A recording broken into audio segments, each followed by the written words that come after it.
Hello बच्चों, welcome back to my YouTube channel. This is doctor Hira, chemistry educator for NEET and JEE category. तो बच्चों, जो आपका chapter चल रहा है वो है आपका पीरियोडिक टेबल। इसको आप पीरियोडिक क्लासिफिकेशन ऑफ एलिमेंट्स के नाम से भी जानते हैं। तो आज इसका लेक्चर 3 है। लेक्चर 3 हम डिस्कस करेंगे। इससे पहले मैं आपको बता दूं, प्रीवियस क्लासेस में मैंने आपको कौन कौन से टॉपिक्स कवर करवाए हैं। देखिए, ये यहाँ पर हिस्ट्री ऑफ पीरियोडिक टेबल मैंने आपको बताया, सारे साइंटिस्ट बता दिए थे लेक्चर 1 में। लेक्चर 2 में मैंने आपको बताया नॉमेनक्लेचर ऑफ एलिमेंट्स। अगर एटॉमिक नंबर मोर देन 100 है तो कैसे उनका आईयूपीएसी के अकॉर्डिंग नोमेनक्लेचर होगा। बहुत इंपॉर्टेंट क्वेश्चंस बनते हैं इस टॉपिक पर, ये मैंने आपको बता दिया था। साथ में मैंने आपको बताया था कि पीरियोडिक टेबल में अगर कोई एलिमेंट है तो कैसे आप आइडेंटिफाई करोगे उसका ग्रुप, उसका पीरियड या उसका ब्लॉक, एस है, पी है, डी, एफ ब्लॉक में से कौन से ब्लॉक के एलिमेंट है। तो इसके 4 केसेस मैंने आपको बताए थे, तो सारे हमने डिस्कस कर लिए थे। साथ में कुछ इंपॉर्टेंट पॉइंट्स थे पीरियोडिक टेबल के बारे में, वो भी हमने देख लिए थे। आज हम बात करेंगे पीरियोडिक प्रॉपर्टीज की। पीरियोडिक प्रॉपर्टीज में जो फर्स्ट प्रॉपर्टी आएगी वो है एटॉमिक रेडियस। चलिए एटॉमिक रेडियस की बात करते हैं। इससे रिलेटेड जितने भी क्वेश्चंस बन सकते हैं वो सब देखेंगे। तो चलिए स्टार्ट करते हैं। आपको पता है पीरियोडिक टेबल आपका इनऑर्गेनिक केमिस्ट्री का चैप्टर है। अब बात करेंगे, हमारा जो टॉपिक है वो है पीरियोडिक प्रॉपर्टी। पीरियोडिक प्रॉपर्टीज में आपको 4 पीरियोडिक प्रॉपर्टी पढ़नी है। कौन कौन सी? फर्स्ट है एटॉमिक रेडियस, सेकंड है आपकी आयोनाइजेशन एनर्जी क्या होती है, थर्ड है periodic property electron gain energy, fourth है इलेक्ट्रोनेगेटिविटी। तो फर्स्ट हम आज डिस्कस कर रहे हैं एटॉमिक रेडियस, राइट। चलिए अब एटॉमिक रेडियस के बारे में देख लेते हैं। एटॉमिक रेडियस क्या होता है? एटॉमिक रेडियस वो है, देखिए एटम है। अभी तक आपको पता है हमने एटम तो देखा नहीं है। एटम की स्टडी करने के लिए हम एटम को स्फेरिकल एज्यूम करते हैं। यहाँ पर ये एटम का न्यूक्लियस है, पेन का कलर चेंज, ये एटम का क्या है? न्यूक्लियस है। और यहाँ पर एटम की कोई वेल डिफाइंड बाउंड्री नहीं होती। यहाँ पर ये जो बाउंड्री है ये वेल डिफाइंड नहीं है। हम एज्यूम करते हैं कि मतलब ये बाउंड्री होगी, लेकिन वेल डिफाइंड बाउंड्री होती नहीं है एटम की, राइट। अब यहाँ से न्यूक्लियस से लेके वेल डिफाइंड बाउंड्री नहीं है, यहाँ से लेके यहाँ तक डिस्टेंस अगर हम ले रहे हैं तो एटॉमिक रेडियस होगी। बट होता क्या है, वेल डिफाइंड बाउंड्री ना होने की वजह से हम क्या करते हैं, अलग अलग टाइप से एटॉमिक रेडियस निकालते हैं। देखिए यहाँ पर 4 टाइप से एटॉमिक रेडियस आप निकालोगे। कौन कौन सी है ये देख लीजिए। कोवेलेंट रेडियस है फर्स्ट, सेकंड आयनिक रेडियाई है, थर्ड है वंडरवॉल रेडियाई एंड फोर्थ क्या है? Metallic radii. समझ गए आप? एटॉमिक रेडियस क्या होती है? Distance between nucleus to outer shell. Atomic radius क्या है समझेंगे आप? डिस्टेंस बिटवीन न्यूक्लियस से आउटर शेल के बीच की डिस्टेंस को आप क्या कहोगे? एटॉमिक रेडियस कहते हैं। आपको पता है स्टडी के लिए हम एटम को स्फेरिकल एज्यूम करते हैं। एटम को अभी तक हमने देखा तो है नहीं, स्फेरिकल एज्यूम करते हैं। अब इसकी कोई वेल डिफाइंड बाउंड्री नहीं होती। ये जो बाउंड्री है ये वेल डिफाइंड थोड़ी है। ये वाली बाउंड्री है, ये इसके पास वाली बाउंड्री, ये बाउंड्री है जिसमें इलेक्ट्रॉन प्रेजेंट है ना, या ये बाउंड्री है यहाँ पर है, ये हमें अभी पता नहीं है। अब क्या करेंगे? तो तरीका अपनाते हैं। कैसे तरीका अपनाएंगे वो मैं आपको आगे बताऊंगी, राइट। लेकिन एटॉमिक रेडियस से आप क्या समझते हैं? Distance between nucleus of outer shell, distance between nucleus to outer shell. Nucleus से आउटर शेल के बीच की डिस्टेंस को आप क्या कहते हैं? एटॉमिक रेडियस कहते हैं। आउटर शेल जो होती है बाउंड्री, आउटर मोस्ट शेल मतलब जो लास्ट बाउंड्री है एटम की, वो वेल डिफाइंड नहीं है। मतलब पता नहीं है वो उसी जगह है या आगे है या पीछे है, तो वेल डिफाइंड नहीं है आउटर शेल की बाउंड्री। अब हम क्या करेंगे? देखिए यहाँ पर एटॉमिक रेडियस जो होती है वो 4 टाइप्स की होती है। Covalent radii, ionic radii, van der Waals radii, metallic radii. अलग अलग टाइप के मॉलिक्यूल्स में अलग अलग टाइप की रेडियाई होती है। मतलब अलग अलग टाइप के मॉलिक्यूल्स हैं, उनके अंदर अलग अलग टाइप के बॉन्ड्स बने होंगे।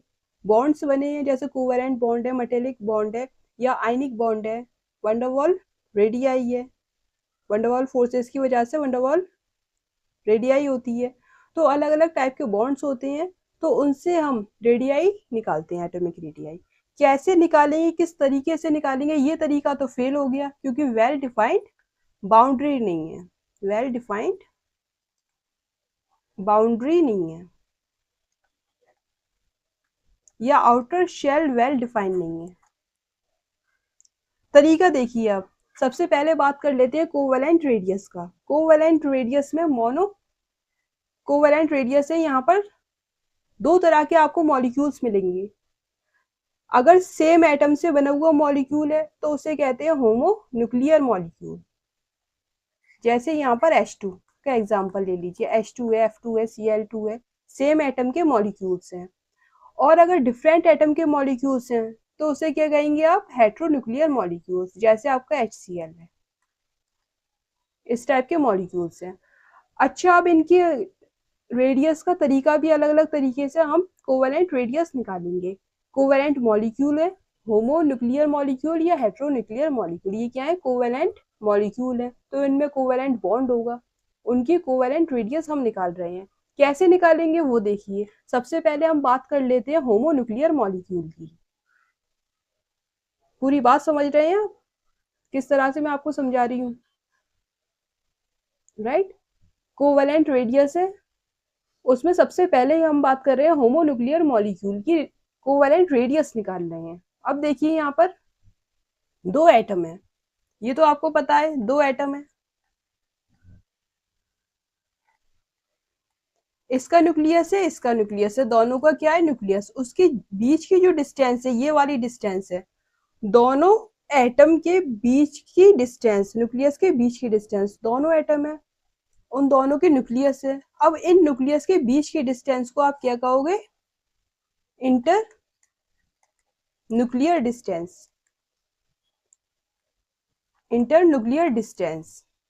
और इसको ही आप क्या कहते हो, बॉन्ड लेंथ कहते हैं, बॉन्ड लेंथ कहते हैं। या फिर आप क्या कह सकते हो इसको,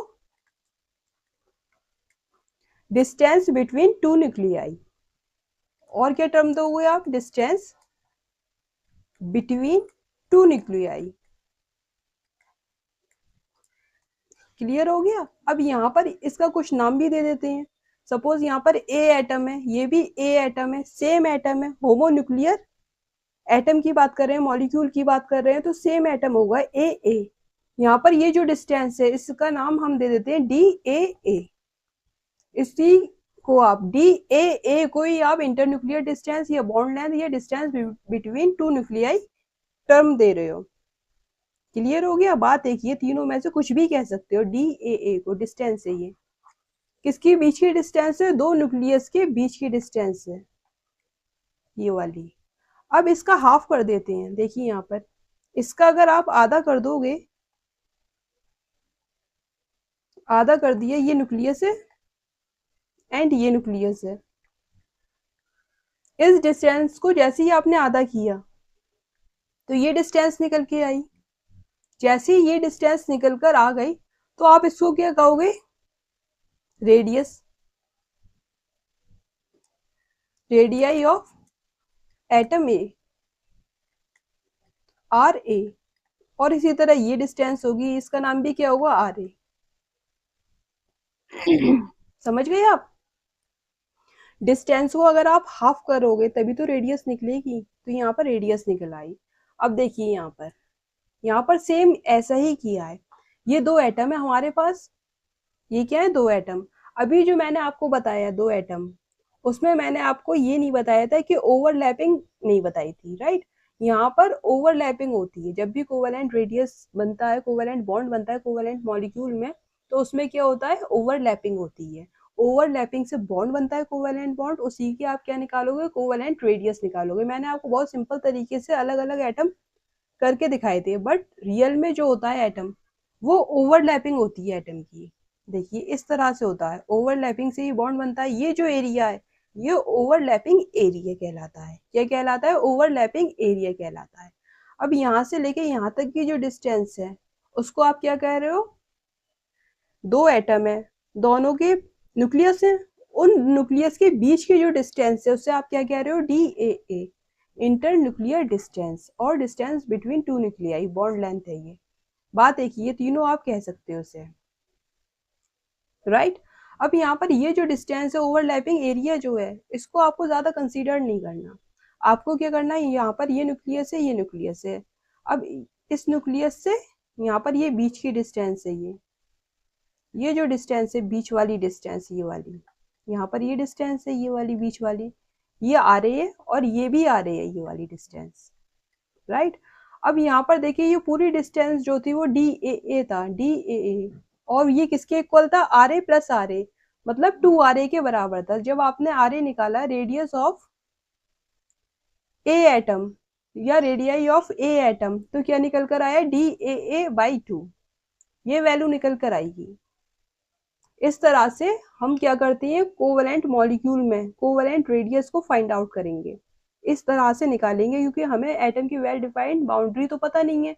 तो हमने दो एटम अलग अलग ले लिए, दोनों के न्यूक्लियस हमें पता थे, न्यूक्लियस ले लिए। अब उन दोनों न्यूक्लियस के बीच की जो डिस्टेंस है उसको आधा कर दो, निकल आई radius of atom, A atom. इसी तरह इसकी भी सेम होगी, दोनों सेम मॉलिक्यूल हैं तो सेम सेम रेडियाई निकल कर आएगी दोनों एटम की। फॉर्मूला ये है, तरीका ये है, ये मैंने आपको बता दिया है। क्लियर हो गया। अब हम बात कर लेते हैं नेक्स्ट, हेट्रो न्यूक्लियर मॉलिक्यूल की रेडियाई कैसे निकालोगे आप। देखिए यहाँ पर दो अलग अलग एटम है HCl में, H स्मॉल होता है, क्लोरीन बड़ा साइज का होता है, बिग साइज का, H स्मॉल साइज का, और क्लोरीन कैसा होता है, बिग साइज का। तो यहाँ पर देखिए ये H है, सपोज ये H है एंड ये Cl है, ये एटम A है एंड ये B एटम है, डिफरेंट एटम है। कोई भी जनरल एटम ले रहे हैं हम, तो यहाँ पर देखिए सेम दो एटम लेंगे, दोनों के न्यूक्लियस होंगे, और न्यूक्लियस के बीच की डिस्टेंस को आप क्या कहोगे, D A B. A B atom है तो डी ए बी, ये कह रहे हो। अब क्या करेंगे, देखिए यहाँ पर अब इसके बीच की जो ये जो डिस्टेंस है इसको आधा करेंगे, तो यहाँ पर ये हाफ डिस्टेंस ये निकल कर आएगी R A, and half distance ये निकल कर आएगी, ये क्या है, आर बी। देखिए यहाँ पर D A B is equal to R A plus R B minus 0.09, ये फॉर्मूला है। डेल्टा एक्स का मतलब क्या है, इलेक्ट्रोनेगेटिविटी डिफरेंस है, ये मॉड में लेंगे, मतलब मैग्नीट्यूड लेंगे इलेक्ट्रोनेगेटिविटी डिफरेंस का, पॉजिटिव में लेते हैं वैल्यू। अब देखिए यहाँ पर डेल्टा एक्स इलेक्ट्रोनेगेटिविटी डिफरेंस है, आर ए क्या है, रेडियस ऑफ ए है, एंगस्ट्रॉम में रखनी है आपको वैल्यू, आपको किस में रखनी है, आर ए और आर बी के एंगस्ट्रॉम में। अगर आपको पिकोमीटर में दिया है तो आप एंगस्ट्रॉम में चेंज करोगे, राइट। अब देखिए यहाँ पर इलेक्ट्रोनेगेटिविटी का ये मॉड है, तो यहाँ पर आपको कुछ इलेक्ट्रोनेगेटिविटी की वैल्यू भी पता होना चाहिए एलिमेंट्स की। तो किस तरीके से आप याद रखोगे वो देखिए, यहाँ पर हाइड्रोजन है, कैसे याद रखोगे, हाइड्रोजन है, lithium, beryllium, boron, carbon, nitrogen, oxygen, fluorine and नीचे क्लोरीन है। देखिए यहाँ पर क्या करना है, अब ग्रीन सही है, लिथियम का 1 है, बेरिलियम का 0.5 आपको ऐड करते चले जाना है। आपको क्या करना है, 0.5 आधा ऐड करते चले जाना है, आधा वैल्यू 1.5, बोरॉन 2 है, कार्बन 2.5, नाइट्रोजन 3 है, ऑक्सीजन 3.5, फ्लोरीन 4 है। सबसे ज्यादा इलेक्ट्रोनेगेटिव एलिमेंट कल मैंने आपको बताया था फ्लोरीन होता है। फिर उसके बाद नीचे क्लोरीन आ रहा है, ग्रुप में क्लोरीन नीचे आता है फ्लोरीन से, तो ये कुछ कम होगा 3 है। यहाँ पर लिथियम से ऊपर हाइड्रोजन है तो यहाँ पर 2.1 है। इस तरह से आपको याद रखना है, 2.1 1 1.5 2 2.5 3 3.5 4 और क्लोरीन का 3 है। अगर आपसे डेल्टा एक्स की वैल्यू निकलवा रहा है, वो आपको दे दिया यही हाइड्रोजन, HCl में आपको क्या दिया है, ये हाइड्रोजन है 2.1 और यहाँ पर ये 3 है, तो वैल्यू क्या निकल कर आएगी, 3 माइनस 2.1, यहाँ पर ये वैल्यू निकल कर आएगी। तो इसकी जो वैल्यू निकल कर आएगी वो आप डेल्टा एक्स की जगह पुट करोगे। समझ गए किस तरह से यूज करना है इस फॉर्मूले को। अच्छा यहाँ पर मैं आपको बता रही हूँ, ये सारी बातें जो नीट के बच्चे हैं, डायरेक्ट आपसे फॉर्मूला नहीं पूछा जाएगा, इस टाइप का फॉर्मूला आपसे नहीं पूछा जाएगा। मैं आपको इसलिए बता रही हूँ, तरीका बता रही हूँ, आपके ब्रेन में पूरा कॉन्सेप्ट क्लियर हो जाए। जेई वाले बच्चों के लिए इम्पोर्टेंट है, आप समझिए, है ना। तो फॉर्मूला आपको याद होना चाहिए, और नीट वाले बच्चे हैं उनको इतनी प्रॉब्लम नहीं होगी, आपका काम हो जाएगा। क्वेश्चन कराऊंगी तो डायरेक्ट तरीका भी बताऊंगी और पूरा कॉन्सेप्ट भी बताऊंगी, सारा रीजन बताऊंगी, ओके। चलिए अब मैंने आपको ये बता दिया, अब आगे चलते हैं। तो होमोन्यूक्लियर और हेट्रोन्यूक्लियर में कैसे आप रेडियाई निकालोगे, कोवेलेंट रेडियाई, उसका तरीका आपको पता चल गया। अब देखिए यहाँ पर ये एटॉमिक रेडियाई है, ये कोवेलेंट रेडियाई है। एटॉमिक रेडियाई हमेशा ज्यादा होती है किससे? कोवेलेंट रेडियाई से। कैसे? देखिए यहाँ पर अभी मैंने आपको बताया ये ओवरलैपिंग एरिया है, ये वाला एरिया जो है वो क्या है? ओवरलैपिंग एरिया है ये वाला। अगर आप एटॉमिक रेडियस निकाल रहे हो तो आप यहां से लेके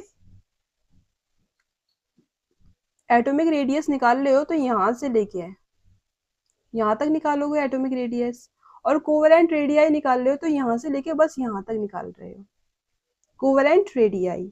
तो कोवेलेंट रेडियाई है आपकी कम आ रही है, देखने में ही लग रहा है, और एटॉमिक रेडियाई जो है वो ज्यादा आ रही है निकल कर एटम की। इसी तरह अगर आप यहाँ पर भी करोगे बी के लिए तो अभी सेम आएगा मामला। तो हमेशा याद रखिएगा एटॉमिक रेडियाई आपकी ज्यादा होती है किससे? कोवेलेंट रेडियाई से। ओवरलैपिंग एरिया को भी तो आपको कंसीडर करना है, तो यहाँ पर ये इंपॉर्टेंट पॉइंट है। जो ऑर्डर कोवेलेंट रेडियाई का आएगा वही ऑर्डर एटॉमिक रेडियाई का आएगा। अगर आप क्वेश्चंस कर रहे हो, क्वेश्चन में आपसे पूछ लिया सपोज एक्स एलिमेंट है, एक्स एटम है और वाई एटम है, एक्स की एटॉमिक रेडियाई ज्यादा निकल कर आ रही है किससे? वाई से। तो एक्स की कोवेलेंट रेडियाई भी ज्यादा निकल कर आएगी किससे? वाई से। तो सेम ऑर्डर होगा, जो ऑर्डर कोवेलेंट रेडियाई का आएगा वही ऑर्डर आपका एटॉमिक रेडियाई का आएगा। किसी भी टाइप का क्वेश्चन आपसे पूछा जाएगा तो आप कर लोगे, मैंने आपको तरीका बता दिया है। चलिए अब बात कर लेते हैं कोवेलेंट रेडियाई की। कोवेलेंट रेडियाई जो है वो सिंगल बॉन्ड कोवेलेंट रेडियाई होती है, सिंगल बॉन्ड भी मिलेगा आपको कोवेलेंट रेडियाई में। कोवेलेंट बॉन्ड सिंगल बॉन्ड होता है, डबल होता है, ट्रिपल बॉन्ड होता है, तो उसी के अकॉर्डिंग रेडियाई होती है। Double bond covalent radii, triple bond covalent radii. Single bond देखिए कार्बन कार्बन के बीच में ये सिंगल बॉन्ड है, ये डबल बॉन्ड है, एंड ये ट्रिपल बॉन्ड है कार्बन कार्बन के बीच में। अब यहाँ पर देखिए बॉन्ड ऑर्डर क्या होता है? जितने ज्यादा बॉन्ड होंगे उतना ज्यादा क्या होता है? Bond order. किसी भी मॉलिक्यूल में जितने ज्यादा बॉन्ड होंगे उतना ज्यादा बॉन्ड ऑर्डर होता है। होता क्या है, जब भी बॉन्ड बनता है तो अट्रैक्शन से बनता है। अगर अट्रैक्शन ज्यादा होगा तभी दो एटम पास आते हैं, उनके बीच में बॉन्ड बनता है, अट्रैक्शन से ही बनता है। जितने ज्यादा बॉन्ड बनेंगे उतने ज्यादा अट्रैक्शन होगा, उतना ही ज्यादा बॉन्ड ऑर्डर होगा। देखिए यहाँ पर अगर बॉन्ड ऑर्डर ज्यादा है तो इसका मतलब क्या है? नंबर ऑफ बॉन्ड ज्यादा है, अट्रैक्शन ज्यादा है, क्योंकि अगर रिपल्शन हो रहा है तो ये दूर भाग जाएंगे, बॉन्ड तो बन नहीं पाएगा।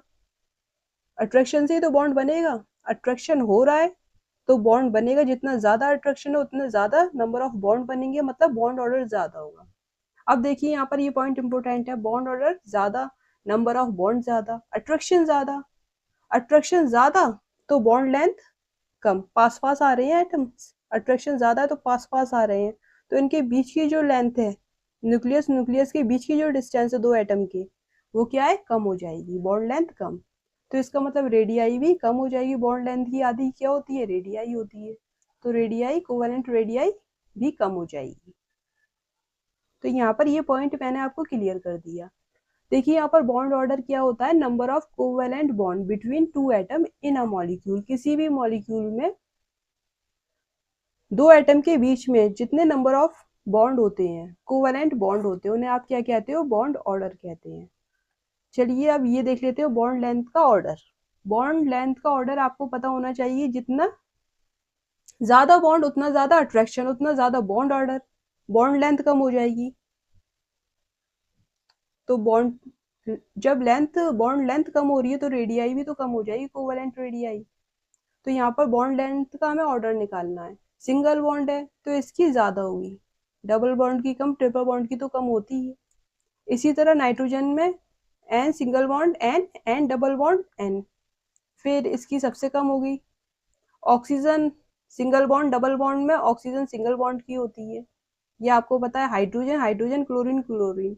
तो यहाँ पर अगर देखिए यहाँ पर ये इंपोर्टेंट है, हाइड्रोजन हाइड्रोजन कैसे होते हैं? स्मॉल साइज के होते हैं, स्मॉल साइज के, और क्लोरीन बड़े साइज के होते हैं। ये आपको पीरियोडिक टेबल से पता है, अभी हम ट्रेंड पढ़ेंगे तो आपको और ज्यादा क्लियर हो जाएगा। हाइड्रोजन हाइड्रोजन कैसे होते हैं? स्मॉल साइज के, और क्लोरीन बिग साइज के, बड़े साइज के होते हैं। तो जिसका साइज बड़ा है उसकी बॉन्ड लेंथ भी ज्यादा होगी। देखो यहाँ पर ये न्यूक्लियस है, ये न्यूक्लियस है, तो यहाँ पर ये साइज बड़ा है तो बॉन्ड लेंथ ज्यादा निकल के आई। यहाँ पर ये स्मॉल स्मॉल है तो यहाँ पर इन दोनों के बीच की जो बॉन्ड लेंथ निकल के आई वो कम है। देखिए यहाँ पर जिसका साइज ज़्यादा उसकी बॉन्ड लेंथ भी ज़्यादा है, तो क्लोरीन और क्लोरीन की ज़्यादा निकल के आएगी बॉन्ड लेंथ, किससे? हाइड्रोजन। H2 और Cl2 में किसकी ज़्यादा होगी बॉन्ड लेंथ? Cl2 की। बहुत सिंपल है, बहुत इजी तरीके से मैं आपको बता रही हूँ, है ना? ये तो समझ गए। चलिए आगे, सेकेंड है आयनिक रेडियाई। अब हमने कोवेलेंट रेडियाई को तो कंप्लीट कर लिया, अब हम क्या पढ़ेंगे? आयनिक रेडियाई को। चलिए, ये आयंस पे डिपेंड करती है, ये आयनिक रेडियाई होती है। आपको ये तो पता है आयंस जो होते हैं वो दो तरह के होते हैं, एक कैटायन दूसरा एनायन। अगर किसी भी एटम में से इलेक्ट्रॉन निकल रहा है तो वो क्या बनाता है? कैटायन। पॉजिटिव चार्ज आ गया उस पर तो क्या बन गया? कैटायन। और अगर किसी भी एटम में आप इलेक्ट्रॉन ऐड कर रहे हो, इलेक्ट्रॉन डाल रहे हो आप, इलेक्ट्रॉन पे नेगेटिव चार्ज है, जैसे ही आपने डाला एटम में इलेक्ट्रॉन तो उस एटम पर भी नेगेटिव चार्ज आ जाएगा, तो वो क्या बना लेगा? एनायन बना लेगा। तो अब एनायनिक और कैटायनिक दो आपके पास हो गए आयंस, एनायन और कैटायन होते हैं, तो इन दोनों की अब रेडियाई अलग अलग होगी। तो उसी बेसिस पे कैटायनिक रेडियाई होती है और एनायनिक रेडियाई होती है, किसके अकॉर्डिंग? आयंस के बेसिस पर। कैटायन है कि एनायन है, तो कैटायनिक रेडियाई निकल के आएगी या फिर एनायनिक रेडियाई निकल के आएगी। सबसे पहले हम बात कर लेते हैं कैटायनिक रेडियाई की। सपोज कोई एटम है आपके पास ए में से आपने एक इलेक्ट्रॉन निकाला, तो यहाँ पर ए पॉजिटिव चार्ज आ गया। इलेक्ट्रॉन पे नेगेटिव चार्ज होता है, अपने नेगेटिव चार्ज लेके चला गया तो उस पर पॉजिटिव चार्ज आ जाएगा एटम पर। फिर आपने फिर एक इलेक्ट्रॉन निकाला, यहाँ पर ए पर फिर पॉजिटिव चार्ज आ गया, यहाँ पर क्या आ गया? पॉजिटिव चार्ज आ गया। अब देखिए यहाँ पर ये एटम है, यहाँ पर ये न्यूक्लियस है और यहाँ पर ये इलेक्ट्रॉन है। तो यहाँ पर इलेक्ट्रॉन और प्रोटॉन का रेशियो देखिए, इलेक्ट्रॉन कितने हैं यहाँ पर? सपोज इस एटम के पास 10 इलेक्ट्रॉन है और 10 ही यहाँ पर क्या है? प्रोटॉन है। एक निकल गया, देखिए यहाँ पर 10 इलेक्ट्रॉन है 10 प्रोटॉन है। अब यहाँ से एक निकल गया, तो इलेक्ट्रॉन और प्रोटॉन का रेशियो इस एटम में ए पॉजिटिव में कितना आएगा? 9 डिवाइडेड बाई 10। अब यहाँ पर देखिए फिर एक इलेक्ट्रॉन और निकल गया ए प्लस में से, ए प्लस 2 बना, तो अब कितना रहा? 8 डिवाइडेड बाई 10। अब यहाँ पर देखिए ये न्यूक्लियस है, ये इलेक्ट्रॉन पर अट्रैक्शन फोर्स लगाता है। न्यूक्लियस पे पॉजिटिव चार्ज होता है, इलेक्ट्रॉन पे नेगेटिव चार्ज होता है, तो दोनों के बीच में क्या होगा? अट्रैक्शन होता है। आपको ये फिजिक्स से पता है कि पॉजिटिव और नेगेटिव के बीच में क्या होता है? अट्रैक्शन होता है, एक दूसरे को अट्रैक्ट करते हैं। नेगेटिव नेगेटिव एक दूसरे को रिपेल करते हैं and positive positive same charge एक दूसरे को रिपेल करते हैं। तो यहाँ पर पॉजिटिव और नेगेटिव है, एक दूसरे को क्या करेंगे? अट्रैक्ट करेंगे, अट्रैक्ट करेंगे। अब यहाँ पर देखिए 10 इलेक्ट्रॉन है, ये क्या है? 10 इलेक्ट्रॉन, और यहाँ पर 10 प्रोटॉन है, तो 10 प्रोटॉन 10 इलेक्ट्रॉन को खींच रहे हैं, तो 10 प्रोटॉन 10 इलेक्ट्रॉन को खींच रहे हैं। यहाँ पर देखिए 10 प्रोटॉन है और यहाँ पर 9 इलेक्ट्रॉन को खींच रहे हैं, तो ज्यादा मजबूती से खींचेंगे। 10 लोग मिलकर 10 लोगों को पकड़ रहे हैं, राइट? अब 10 लोग मिलकर क्या कर रहे हैं? दूसरे केस में 9 लोगों को पकड़ रहे हैं। अब 10 लोग मिलकर 8 लोगों को पकड़ रहे हैं, तो कौन मजबूती से पकड़ेगा? किसमें अट्रैक्शन ज्यादा होगा? इस केस में अट्रैक्शन ज्यादा होगा लास्ट वाले में। 10 लोग 8 लोगों को मिलकर ज्यादा ताकत से पकड़ेंगे, कम रह गए ना, तो बहुत अच्छे से पकड़ लेंगे, उनको अट्रैक्शन ज्यादा होगा तो साइज कम होगा। तो यहाँ पर ये साइज कम है इसका, तो ऑर्डर क्या होगा? सबसे ज्यादा साइज ए का होगा, फिर ए प्लस का, फिर ए प्लस 2 का। बहुत सिंपल तरीके से मैंने आपको एग्जांपल बताया, ये बात आप समझ गए होंगे। अब देखिए यहाँ पर पॉजिटिव चार्ज जितना ज्यादा होगा, पॉजिटिव चार्ज का मैग्नीट्यूड देखते हैं, ऐसा होता है इलेक्ट्रॉन जा रहा है तो पॉजिटिव चार्ज आ रहा है एटम के ऊपर। अब +3 वाला +1 से तो ज्यादा है, +4 वाला +2 से ज्यादा है, या +4 वाला +1 से ज्यादा है, ऐसे समझोगे, है ना? जितना ज्यादा पॉजिटिव चार्ज आएगा उतना ही साइज कम होगा। कैटायनिक रेडियाई में कैटायन की बात चल रही है, यहाँ पर किसकी बात चल रही है? कैटायन की। कोई भी हो सकता है, +1 +2 +3, कितना भी आपको चार्ज दे सकता है वो। जितना ज्यादा चार्ज होगा उतना कम साइज होगा। अट्रैक्शन ज्यादा है ना, इलेक्ट्रॉन कम रह गए तो प्रोटॉन उतनी ही है, तो प्रोटॉन क्या करेंगे? उतने इलेक्ट्रॉन को खूब मजबूती से खींचेंगे। अट्रैक्शन ज्यादा है, जितना ज्यादा अट्रैक्शन होगा अपनी तरफ खींचोगे तो साइज कम होगा। अब देखिए यहाँ पर cationic radii always smaller than atomic radii, simple है। इलेक्ट्रॉन कम रहेगा कैटायन में तो एटॉमिक रेडियाई से ज्यादा उसकी अट्रैक्शन की कैपेसिटी होगी खींचने की न्यूक्लियस की, तो साइज कम होगा कैटायन का। देखिए यहाँ पर ये बात आपको याद रखनी है पॉजिटिव चार्ज के लिए इनवर्सली प्रोपोर्शनल होता है पॉजिटिव चार्ज साइज के।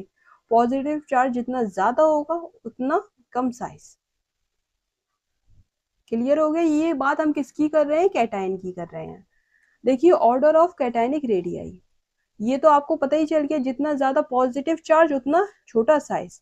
यहाँ पर Fe+2 Fe+3 में ये सबसे ज्यादा है पॉजिटिव चार्ज, तो साइज छोटा है। यहाँ पर +4 है, ये +2 है Pb में, तो साइज छोटा।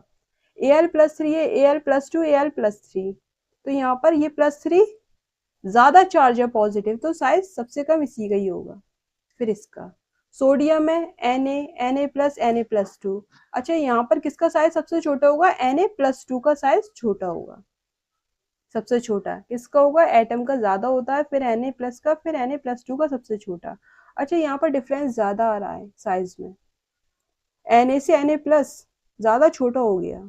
और यहाँ पर देखिए Mg में Mg+, Mg+2, तो सबसे छोटा साइज इसका होगा Mg+2 का, लेकिन डिफरेंस ज्यादा आ रहा है Mg+ से Mg+2 में। यहाँ पर तो सेम है Mg से Mg+2, कम डिफरेंस है, छोटा Mg+2 Mg से, लेकिन यहाँ पर बहुत ज्यादा छोटा हो गया Mg+ Mg+2 से। इसी तरह Na+ से ज्यादा छोटा हो गया, राइट।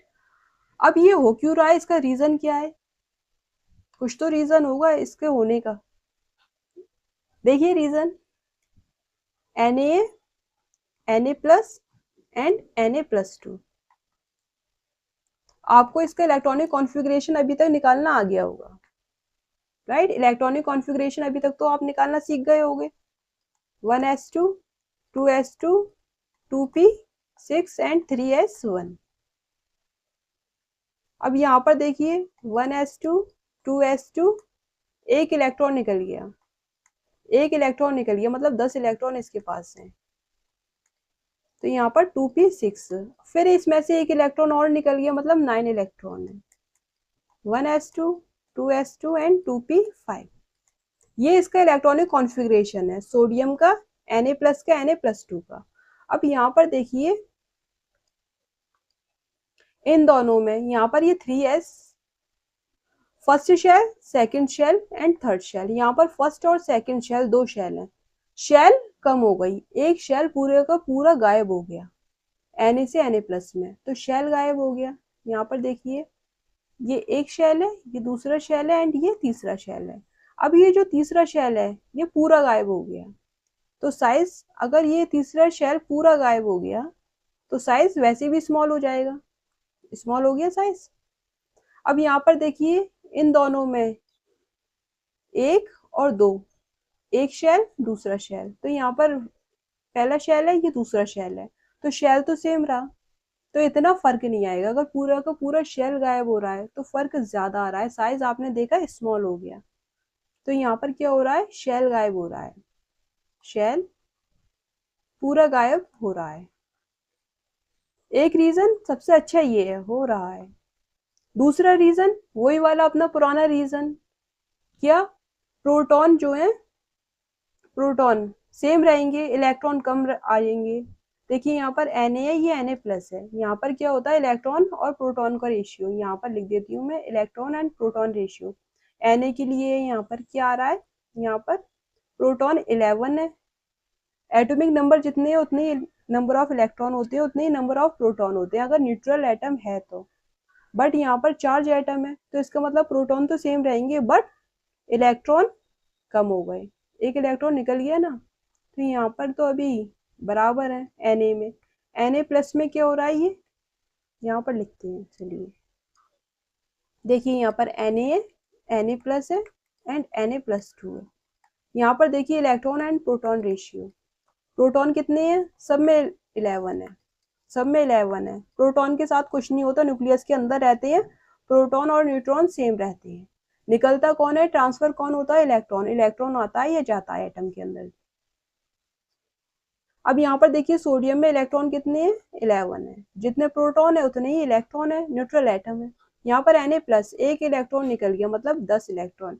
यहाँ पर 2 इलेक्ट्रॉन निकल गए मतलब 9 इलेक्ट्रॉन। अब यहाँ पर देखिए 11 प्रोटॉन 11 इलेक्ट्रॉन को खींच रहे हैं, 11 प्रोटॉन 10 इलेक्ट्रॉन को खींच रहे हैं, 11 प्रोटॉन 9 इलेक्ट्रॉन को खींच रहे हैं। तो कौन ज्यादा खींचेगा, ये वाले ज्यादा खींचेंगे। और इन दोनों में से कंपेयर की जाए तो कौन से ज्यादा खींचेंगे, ये वाले ज्यादा खींचेंगे। 11 प्रोटॉन मिलकर 10 इलेक्ट्रॉन को ज्यादा खींचेंगे। तो यहाँ पर एक रीजन ये भी आ रहा है, इलेक्ट्रॉन और प्रोटॉन का रेशियो जो है उसके अकॉर्डिंग भी रीजन आ रहा है, अट्रैक्शन ज्यादा होगा। 11 प्रोटॉन 10 इलेक्ट्रॉन को खींच रहे हैं, अट्रैक्शन ज्यादा हो रहा है तो साइज कम होगा। खींचेंगे तो साइज कम होगा, अट्रैक्शन होगा तो साइज कम होगा। तो यहाँ पर ये वाला शेल वाला रीजन भी है इन दोनों में, और अट्रैक्शन वाला रीजन भी है। अब यहाँ पर देखिए इसमें क्या रीजन है, इसमें सिर्फ P6 है और यहाँ पर P5 है। तो यहाँ पर सिर्फ इलेक्ट्रॉन और प्रोटॉन का अट्रैक्शन है। तो यहाँ पर ये वाला रीजन है, सिर्फ अट्रैक्शन वाला, उससे साइज कम हो रहा है। राइट। यहाँ पर ऊपर वाले में Na से Na+ में अट्रैक्शन हो रहा था और शेल पूरा का पूरा थर्ड शेल गायब हो रहा था। शेल गायब हो गया तो वैसे भी आपको पता है साइज कम हो जाएगा, अभी मैंने आपको करके बताया। तो यहाँ पर इसलिए ज्यादा चेंजेस आ रहे हैं, Na से ज्यादा छोटा हो रहा है Na+, और यहाँ पर तो नॉर्मल ही होगा Na+2। सेम रीजन मैग्नीशियम के साथ है। सेम रीजन किसके साथ है, मैग्नीशियम के साथ है। 4 वाला रीजन मैंने आपको बता दिया, यही रीजन किसके साथ आएगा, मैग्नीशियम के साथ। 5th वाला देखिए, यहाँ पर ये Mg है, Mg+2 प्लस है, यहाँ पर Mg+2। Electronic configuration 1s2 2s2 2p6 and 3s2। Electronic configuration 1s2 2s2 2p6 and 3s1। एक इलेक्ट्रॉन निकल रहा है, 1s2 2s2 2p6। यहाँ पर कितने थे इलेक्ट्रॉन, 12। यहाँ पर 11। यहाँ पर एटॉमिक नंबर चेंज नहीं हो रहा, एटॉमिक नंबर चेंज नहीं हो रहा, ये इलेक्ट्रॉन की बात चल रही है। प्लस है तो एक इलेक्ट्रॉन निकल गया, 11 इलेक्ट्रॉन। यहाँ पर +2 है तो 12 - 2। +2 का मतलब क्या करना है, एटॉमिक नंबर में -2 करना है, तब आपको नंबर ऑफ इलेक्ट्रॉन मिल जाएगा। तो यहाँ पर 12 - 2 10 इलेक्ट्रॉन्स, ये आ रहा है। अब यहाँ पर देखिए, यहाँ पर तो इलेक्ट्रॉन और प्रोटॉन का जो रेशियो निकल कर आ रहा है उसमें चेंजेस आ रहे हैं। इलेक्ट्रॉन और प्रोटॉन का रेशियो क्या है, यहाँ पर 12 है, ये भी 12 है। और यहाँ पर इलेक्ट्रॉन और प्रोटॉन का रेशियो 12 और इलेक्ट्रॉन कितने हैं, 11। तो यहाँ पर अट्रैक्शन ज्यादा होगा, 12 प्रोटॉन 11 इलेक्ट्रॉन को ज्यादा अच्छे से खींचेंगे, ज्यादा अच्छे से पकड़ के रखेंगे। कम हो गए नंबर, 11 ही तो रह गए। अट्रैक्शन ज्यादा होगा, साइज कम होगा। बट यहाँ पर क्या हो रहा है, 3s है 3s है, यहाँ पर तो 3s है ही नहीं। First shell, second shell, third shell, first shell, second shell, third shell, first shell, second shell, third तो है ही नहीं। पूरा का पूरा शेल गायब है, शेल गायब है। साइज कम हो जाएगा, साइज ज्यादा कम होगा, इसलिए ये ऑर्डर आ रहा है, साइज ज्यादा कम होगा। Mg+ से Mg+2 में अट्रैक्शन भी लग रहा है और शेल पूरा का पूरा गायब हो रहा है, थर्ड शेल, इसलिए साइज ज्यादा कम हो रहा है Mg+ से Mg+2 में। रीजन मैंने आपको बता दिया, आप समझ गए। चलिए नेक्स्ट देखिए 6 वाला। 6 में क्या है, लिथियम प्लस और Mg+2। अच्छा, यहाँ पर मैंने आपको बताया जब सेम एटम है तो पॉजिटिव चार्ज जिसका ज्यादा होता है उसका साइज कम होता है, ये रीजन आपको पता है। बट अगर डिफरेंट एटम है तो अभी हम यही कॉन्सेप्ट लगाएंगे, जिसका चार्ज ज्यादा है, चार्ज का मैग्नीट्यूड ज्यादा है, +2 ज्यादा है +1 से, तो साइज इसका क्या होगा, कम होगा। अब आप ये सोच रहे हो मैम ये तो डिफरेंट एटम है, तब भी आप यही कॉन्सेप्ट लगा रही हो। रीजन, रीजन बताइए आप। आपने ये भी सोचा होगा कि लिथियम सेकंड पीरियड का है, मैग्नीशियम जो है वो थर्ड पीरियड का एलिमेंट है, तो शेल इंक्रीज हो रही है, शेल तो इंक्रीज होगी तो उससे भी साइज बढ़ेगा, आपने ये भी सोचा होगा। तो मैं आपको बता दूं उसका रीजन क्या है, शेल फैक्टर जो होता है वो डोमिनेंट नहीं होता। अगर वन शेल का डिफरेंस आ रहा है, यहाँ पर ये सेकंड पीरियड का है, ये थर्ड पीरियड का है, अगर सेकंड पीरियड का होता और फोर्थ पीरियड के एलिमेंट की बात चल रही होती, तब हम शेल फैक्टर लगाते, तब हम साइज के बारे में सोचते। अगर डिफरेंस एक का आ रहा है तो हम नहीं सोचेंगे, राइट। हमको सिर्फ क्या करना है, मैग्नीट्यूड से काम चला देना है। चार्ज ज्यादा है तो उसका साइज कम है, ये हमें पता है। सिंपल तरीके से हमें एक ही फॉर्मूला याद है, ये हमने सिर्फ पॉजिटिव चार्ज ज्यादा साइज कम, अभी तक यही किया है कैटायन में, और इससे ज्यादा हमने कुछ सोचा नहीं है। चाहे साइज सेम हो या डिफरेंट हो, हमें फर्क नहीं पड़ता। सॉरी, क्या कहा अभी मैंने? चार्ज ज्यादा होगा,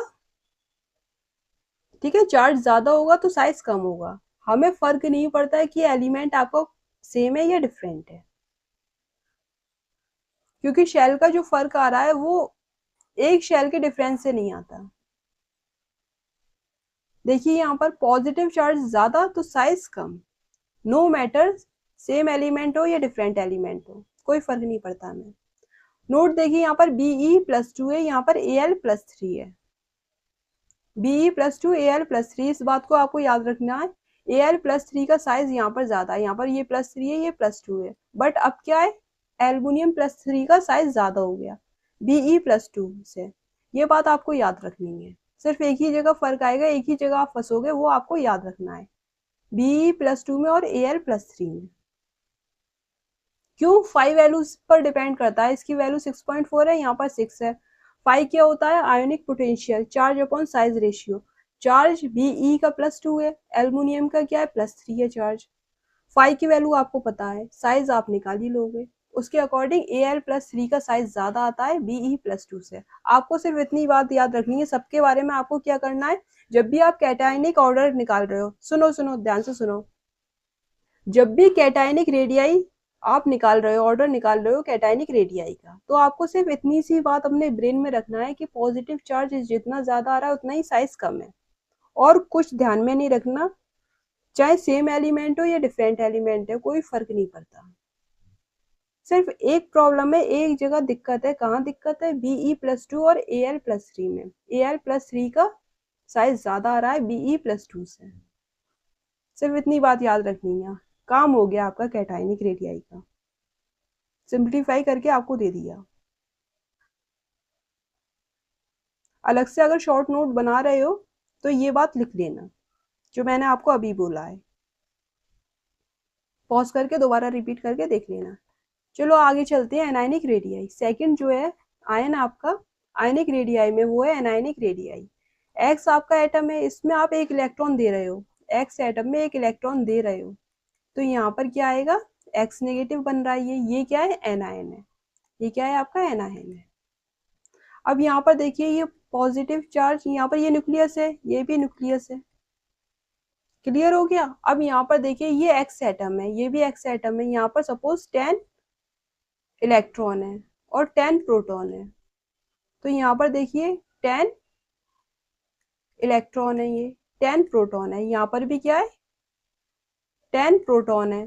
एक इलेक्ट्रॉन आपने एक्स में दे दिया, तो यहाँ पर अब 11 इलेक्ट्रॉन रह गए, है ना, 11 इलेक्ट्रॉन हो गए, एक बढ़ गया, तो यहाँ पर 10 प्रोटॉन है और 11 क्या है, इलेक्ट्रॉन्स है।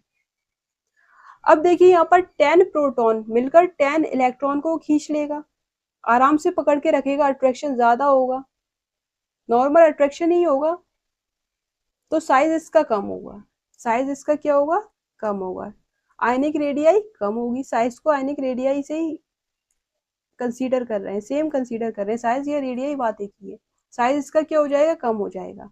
अब यहाँ पर देखिए ये 10 प्रोटॉन है, यहाँ पर 11 इलेक्ट्रॉन है, उतने अच्छे से नहीं पकड़ पाएंगे, 10 प्रोटॉन एक इलेक्ट्रॉन बढ़ गया तो उतने अच्छे से नहीं पकड़ पाएंगे, अट्रैक्शन कम लगेगा, अट्रैक्शन जब भी कम लगता है तो साइज बढ़ता है। तो एनायन का साइज ज्यादा होता है, किसकी कंपेयर में, कैटायन की कंपेयर में। एनायन का हमेशा साइज ज्यादा होता है क्योंकि उसमें नंबर ऑफ इलेक्ट्रॉन बढ़ जाते हैं और प्रोटॉन उतना अच्छा अट्रैक्शन नहीं लगा पाते, उतना अच्छे से पकड़ के नहीं रखते, उतना से अच्छे से नहीं पकड़ के रख पाते, तो साइज क्या होता है, बढ़ जाता है, साइज इंक्रीज हो जाता है, या आयनिक रेडियाई इंक्रीज हो जाती है। अब देखिए इंपॉर्टेंट पॉइंट है ये, नेगेटिव चार्ज अगर ज्यादा हो रहा है तो आयनिक रेडियाई क्या हो रही है, इंक्रीज हो रही है, यहाँ पर गलत है। आयनिक रेडियाई क्या हो रही है, इंक्रीज हो रही है। Ionic radii always higher than atomic radii, cationic radii always lesser than atomic radii, anionic radii always higher than atomic radii। अब यहाँ पर देखिए x आपका एटम है, यहाँ पर x नेगेटिव है, x -2 है, तो जितने ज्यादा इलेक्ट्रॉन आप ऐड करते चले जाओगे, जितने ज्यादा आप माइनस चार्ज को बढ़ाते चले जाओगे, उतना आपका साइज बढ़ता चला जाएगा। -2 ज्यादा है -1 से, यहाँ पर तो कोई चार्ज ही नहीं है, तो इसका साइज सबसे ज्यादा होगा x -2 का। इसी तरह वो -2 सबसे ज्यादा चार्ज है, माइनस में चार्ज ज्यादा तो साइज ज्यादा, और पॉजिटिव में अगर चार्ज ज्यादा तो साइज कम। क्लियर हो गया। यहाँ पर देखिए इस तरह से भी आप याद रख सकते हो, ये A पॉजिटिव है, यहाँ पर ये A है एंड ये A नेगेटिव एटम है, तो यहाँ पर साइज इसका सबसे कम होगा, फिर A का होगा, फिर सबसे ज्यादा A नेगेटिव का होगा। ये बात आपको याद रखनी है, इम्पोर्टेंट है। क्लियर हो गया ये वाला पॉइंट।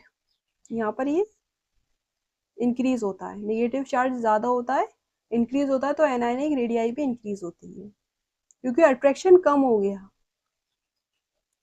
अब बात कर लेते हैं आइसो इलेक्ट्रॉनिक स्पीशीज की। आइसो इलेक्ट्रॉनिक स्पीशीज होती क्या है, आइसो मतलब सेम, इलेक्ट्रॉनिक मतलब इलेक्ट्रॉन, सेम इलेक्ट्रॉन, ऐसी स्पीशीज जिसमें नंबर ऑफ इलेक्ट्रॉन सेम होना चाहिए, सेम नंबर ऑफ इलेक्ट्रॉन, उसे आप क्या कहोगे, आइसो इलेक्ट्रॉनिक स्पीशीज।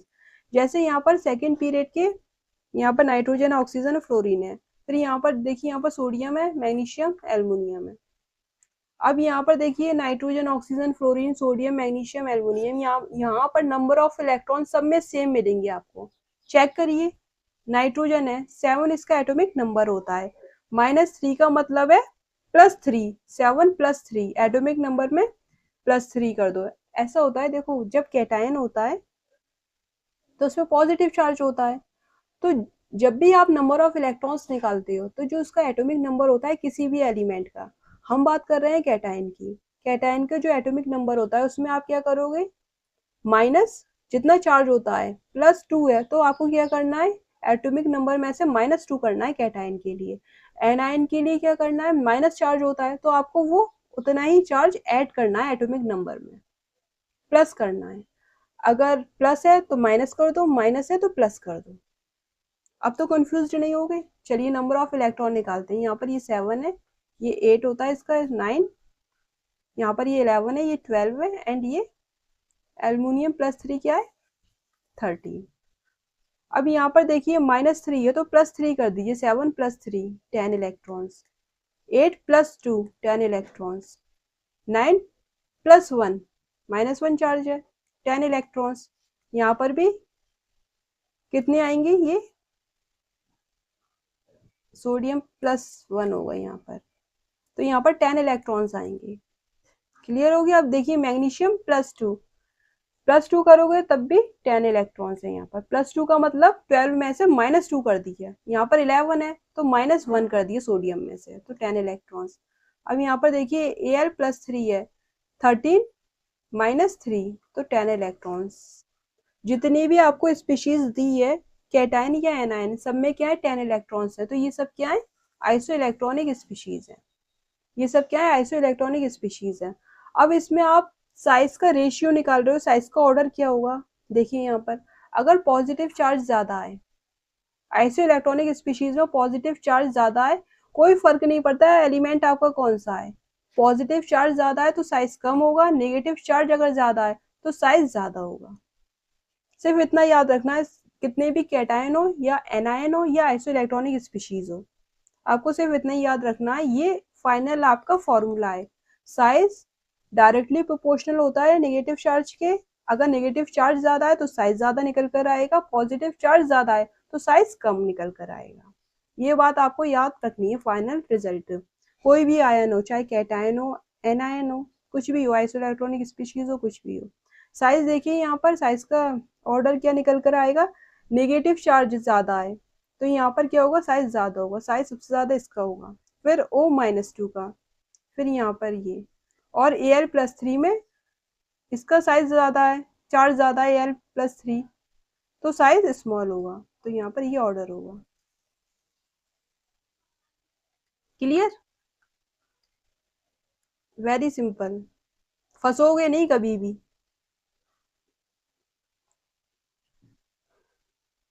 और वैसे भी एटॉमिक नंबर जिसका ज्यादा आ रहा है वैसे भी सोच सकते हैं साइज कम निकल कर आ रहा है, ऐसे भी सोचा जाता है। ये तरीका सबसे सिंपल है, ये मैंने एक ही तरीके से आपको बता दिया, ज्यादा फंसो मत, है ना। बहुत सारे कॉन्सेप्ट हैं, एक ही कॉन्सेप्ट से काम हो जाएगा। अब देखिए थर्ड है मेटेलिक रेडियाई। थर्ड जो आपकी रेडियाई है एटॉमिक रेडियाई में, वो क्या है, मेटेलिक रेडियाई। मेटल्स में होती है, मेटल्स के क्रिस्टल होते हैं, क्रिस्टल के अंदर क्या होता है, मेटल्स के क्रिस्टल होते हैं, वो मेटेलिक बॉन्ड बनाते हैं। तो ये आपके सिलेबस में नहीं है मेटेलिक बॉन्ड, आपको सिर्फ इतना समझना है मेटेलिक रेडियाई क्या है। तो यहाँ पर ये क्रिस्टल है मेटल का, यहाँ पर देखिए ये एटम है, मेटल है ये एम एम, यहाँ पर ये न्यूक्लियस है, उनके बीच की जो डिस्टेंस है उसको हाफ करोगे, वैसे ही क्या निकल कर आ रहा है आपके पास, रेडियाई ऑफ मेटल। अब देखिए यहाँ पर D M M R M, यहाँ पर ये क्या है आर एम, दिखाई नहीं दे रहा ये, ऐसे देखिए यहाँ पर ये पूरा क्या है, ये वाला डी एम एम है, यहाँ देखिए ये क्या है आर एम, ये वाला आर एम, ये भी क्या हुआ आर एम हुआ। तो डी एम एम किसके इक्वल निकल कर आया, R M plus R M, यानी कि 2 RM। तो यहाँ से ये फॉर्मूला निकल के आया, देखिए R M is equal to D M M by 2, ये फॉर्मूला निकल कर आया। अब यहाँ पर देखिए आपने देखा होगा ये जो दो एटम है इनके बीच में कोई ओवरलैपिंग नहीं हो रही, ओवरलैपिंग होती तो कोवेलेंट मॉलिक्यूल होता। यहाँ पर मेटल के क्रिस्टल है, मेटल के एटम्स हैं, इनके बीच में कोई ओवरलैपिंग नहीं होती। अगर ओवरलैपिंग नहीं होती तो यहाँ पर ये वाली जो डिस्टेंस है न्यूक्लियस के बीच की डिस्टेंस, ये वाली इस न्यूक्लियस के बीच की डिस्टेंस से तो ज्यादा निकल कर आएगी मेटल की डिस्टेंस, ये वाली ये ज्यादा है। तो यहाँ पर देखिए कोवेलेंट रेडियाई जो है वो स्मॉल होती है किससे, मेटेलिक रेडियाई से, या दूसरे वर्ड में क्या कहा जा सकता है, मेटेलिक रेडियाई ज्यादा होती है किससे, कोवेलेंट रेडियाई से। ऐसा क्यों हो रहा है, क्योंकि ओवरलैपिंग नहीं हो रही, यहाँ पर क्या हो रहा है ओवरलैपिंग नहीं हो रही ना, और कोवेलेंट मॉलिक्यूल में ओवरलैपिंग हो रही थी, तो यहाँ पर स्पेस चला गया था, बीच के स्पेस चला गया था। तो ओवरऑल जो निकल कर आया वो आपको क्या समझ में आया, सबसे ज्यादा किसकी रेडियाई होती है।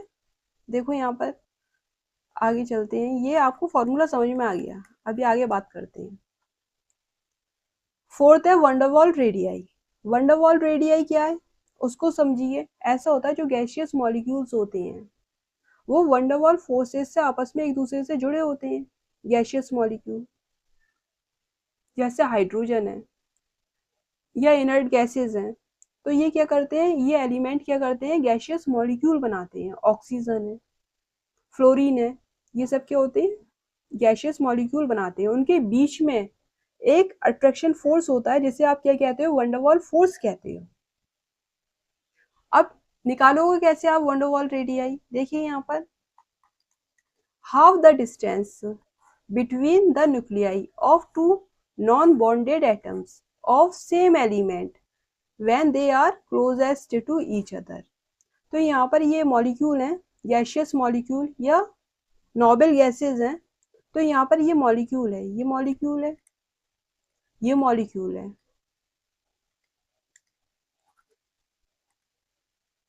ये दूसरा मॉलिक्यूल है। इनके बीच में क्या होता है, फोर्स ऑफ अट्रैक्शन है। यहाँ पर क्या हो रहा है, फोर्स ऑफ अट्रैक्शन है, जिसे आप क्या कहते हैं, वंडरवॉल फोर्स कहते हैं। नेचर में मिलेगा आपको वंडरवॉल फोर्सेस।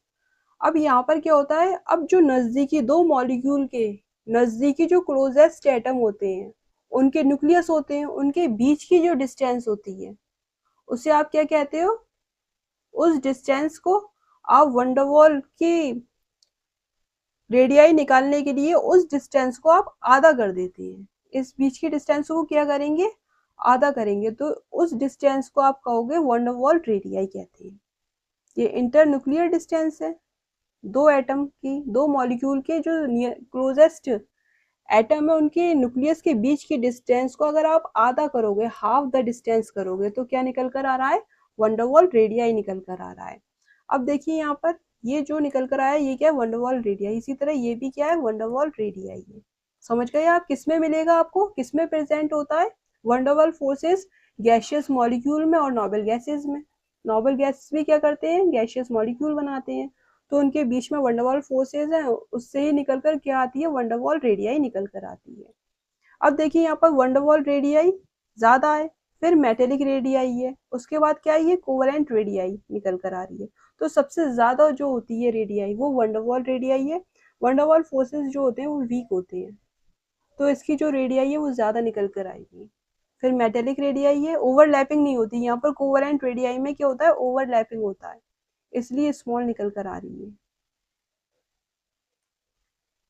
एटॉमिक रेडियस से भी स्मॉल निकल कर आती है क्या? Covalent radii. चलिए अब हम देख लेते हैं फैक्टर अफेक्टिंग द रेडियाई। कौन कौन से ऐसे फैक्टर्स हैं जो रेडियाई को इफेक्ट करते हो, है ना? साइज इंक्रीज हो रहा है, डिक्रीज हो रहा है, तो कौन से फैक्टर्स हैं जिनकी वजह से ऐसा हो रहा है, या रेडियाई डिक्रीज हो रही है किसी भी एटम की या मॉलिक्यूल की? रेडियाई डिक्रीज हो रही है, तो फर्स्ट देखिए यहाँ पर अगर शेल नंबर इंक्रीज हो रहा है तो साइज भी इंक्रीज होगा।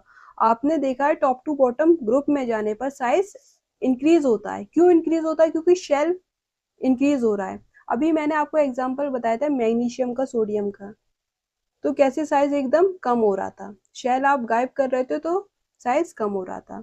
तो टॉप टू बॉटम जाने पर साइज क्या होता है? इंक्रीज होता है। क्यों होता है? क्योंकि शेल इंक्रीज हो रहा है। पीरियोडिक टेबल की बात चल रही है, राइट। सेकंड देखिए, जेड इफेक्टिव अगर इंक्रीज हो रहा है तो साइज डिक्रीज होगा। जेड इफेक्टिव इंक्रीज हो रहा है तो साइज डिक्रीज होगा। अब ये जेड इफेक्टिव क्या है मैम? तो देखिए यहाँ पर इसको समझते हैं।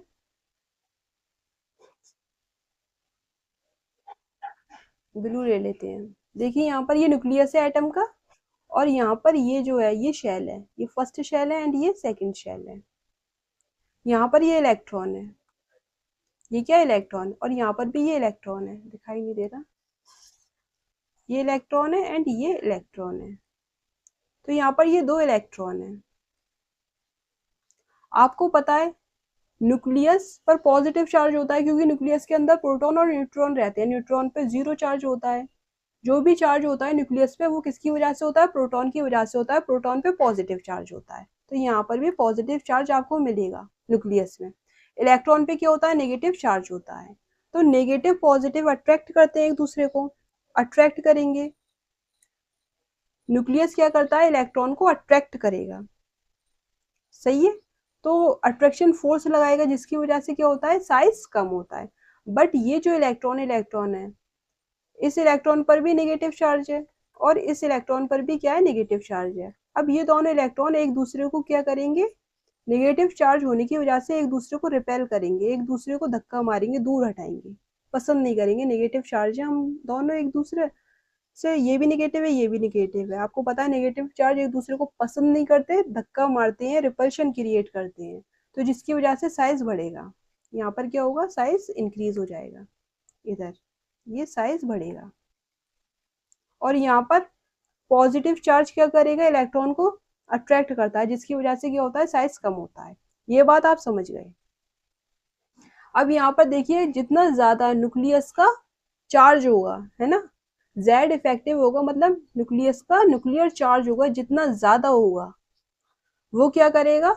उतना ही ज्यादा अट्रैक्ट करेगा बार बार इलेक्ट्रॉन को, और उतना ही कम साइज हो जाएगा, तो साइज कम होगा। जेड इफेक्टिव में एक टर्म आता है यहाँ पर सिग्मा।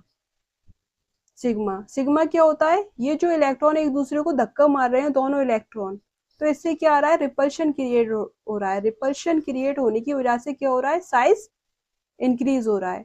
तो जो Z है, रियल में जो Z लगता इफेक्ट, जो न्यूक्लियर चार्ज लग रहा था, उसमें क्या हो रहा है? इलेक्ट्रॉन ने आपस में रिपल्शन किया। रिपल्शन करने को आप क्या कहते हैं? स्लेटर कांस्टेंट सिग्मा कहते हो। तो ये जो वैल्यू है ये निकल कर आती है जेड इफेक्टिव के बराबर। रियल में जितना लगना चाहिए था न्यूक्लियर चार्ज उतना नहीं लग रहा, किसकी वजह से? स्लेटर कांस्टेंट की वजह से, सिग्मा की वजह से। सिग्मा क्या है? रिपल्शन क्रिएट कर रहे थे इलेक्ट्रॉन एक दूसरे को आपस में धक्का मार रहे थे, तो यहाँ पर जब आप माइनस में Z माइनस सिग्मा करोगे तो आपको Z इफेक्टिव मिलेगा। तो जो इफेक्टिव न्यूक्लियर चार्ज जितना लगा उसकी वजह से साइज पे फर्क आएगा। अगर Z इफेक्टिव ज्यादा है तो साइज कम होगा। समझ गए आप? सिग्मा क्या है? Slater constant. ये अगर ज्यादा है मतलब धक्का ज्यादा, रिपल्शन ज्यादा है इलेक्ट्रॉन और इलेक्ट्रॉन के बीच का। धक्का मारोगे किसी किसी को भी, अगर आप धक्का मारोगे तो वो दूर जाएगा, दूर जाएगा तो साइज इंक्रीज होगा। साइज इंक्रीज हो रहा है। समझ गए? ये पूरा पॉइंट मैंने आपको बता दिया। इलेक्ट्रॉन इलेक्ट्रॉन आपस में रिपल्शन करते हैं और न्यूक्लियस इलेक्ट्रॉन आपस में अट्रैक्शन करते हैं। जेड इफेक्टिव क्या होता है? Overall charge. जेड में से अगर आप सिग्मा हटा दो, जितना लगना चाहिए था न्यूक्लियस का चार्ज इलेक्ट्रॉन पे उतना नहीं लगा। क्यों नहीं लगा? क्योंकि सिग्मा आ गया बीच में, इलेक्ट्रॉन इलेक्ट्रॉन ने आपस में एक दूसरे को रिपल्शन क्रिएट किया। तो ओवरऑल जो लग पा रहा है वो जेड इफेक्टिव है, इफेक्टिव न्यूक्लियर चार्ज है वो। उससे आप कहोगे Z effective. Effective nuclear charge जितना ज्यादा होगा साइज कम होगा, सिग्मा जितना ज्यादा होगा उतना साइज भी ज्यादा होगा। क्लियर हो गया? आई थिंक क्लियर हो गया होगा आपको। चलिए अब हम बात कर लेते हैं ट्रेंड्स की। पीरियोडिक टेबल में कौन कौन से ट्रेंड्स हैं, पीरियड में या ग्रुप में, वो आप देखिए। ट्रेंड्स क्या हैं पीरियोडिक टेबल में? फर्स्ट देखिए, ट्रेंड्स किसकी बात चल रही है? एटॉमिक रेडियस की बात चल रही है। पीरियड में बात कर लेते हैं। इन पीरियड, जब भी आप पीरियड में पीरियोडिक टेबल में पीटी में लेफ्ट टू राइट जाएंगे तो क्या होता है? जेड इफेक्टिव बढ़ता है, इफेक्टिव न्यूक्लियर चार्ज बढ़ता है, जिसकी वजह से साइज कम होता है। तो जब भी आप पीरियड में जाओगे तो साइज कम हो रहा है। कैसे जाने पर? लेफ्ट टू राइट जाने पर। राइट में साइज कम होता है, लेफ्ट में साइज ज्यादा होता है। यहाँ देखिए, lithium, beryllium, boron, carbon, nitrogen, oxygen, fluorine, second period के मेंबर्स हैं ये। तो यहाँ पर लिथियम का साइज सबसे ज्यादा होगा, फिर बेरिलियम का, boron, carbon, nitrogen, oxygen, fluorine. Reason क्या है? जेड इफेक्टिव बढ़ रहा है तो साइज कम हो रहा है, इफेक्टिव न्यूक्लियर चार्ज बढ़ रहा है तो साइज कम हो रहा है। यहाँ पर इनर्ट गैस को कंसीडर नहीं किया, नोबल गैस को कंसीडर नहीं किया। क्यों नहीं किया कंसीडर? क्योंकि उसमें वंडरवॉल रेडियाई होती है, वो अलग है। लेकिन फिर भी अगर आपसे जनरल, वो अलग से देगा, वैसे क्वेश्चंस में अलग से ही देगा, क्योंकि उसमें जो टाइप होता है रेडियाई का, फोर्स का, वो क्या होता है? वंडरवॉल फोर्सेज होते हैं। तो यहाँ पर इसके साथ कंपेयर नहीं करवाएगा। फिर भी अगर आपको पता होना चाहिए, फिर भी अगर बाई चांस पूछ लिया तो मैं आपको बता दूं, सबसे ज्यादा किसी भी पीरियड में सबसे ज्यादा जो साइज होगा वो इनर्ट गैस का होगा, सबसे ज्यादा साइज।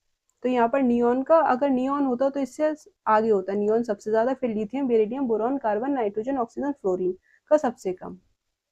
ऐसे आप याद रखिए। सेकंड देखिए, इन ग्रुप, ग्रुप में क्या होता है? ग्रुप में जाने पर क्या होता है? शेल इंक्रीज होती चली जाती हैं, शेल बढ़ती चली जाती हैं। जैसी शेल ऐड होती चली गई, शेल ऐड होती चली जा रही है तो साइज बढ़ता चला जा रहा है।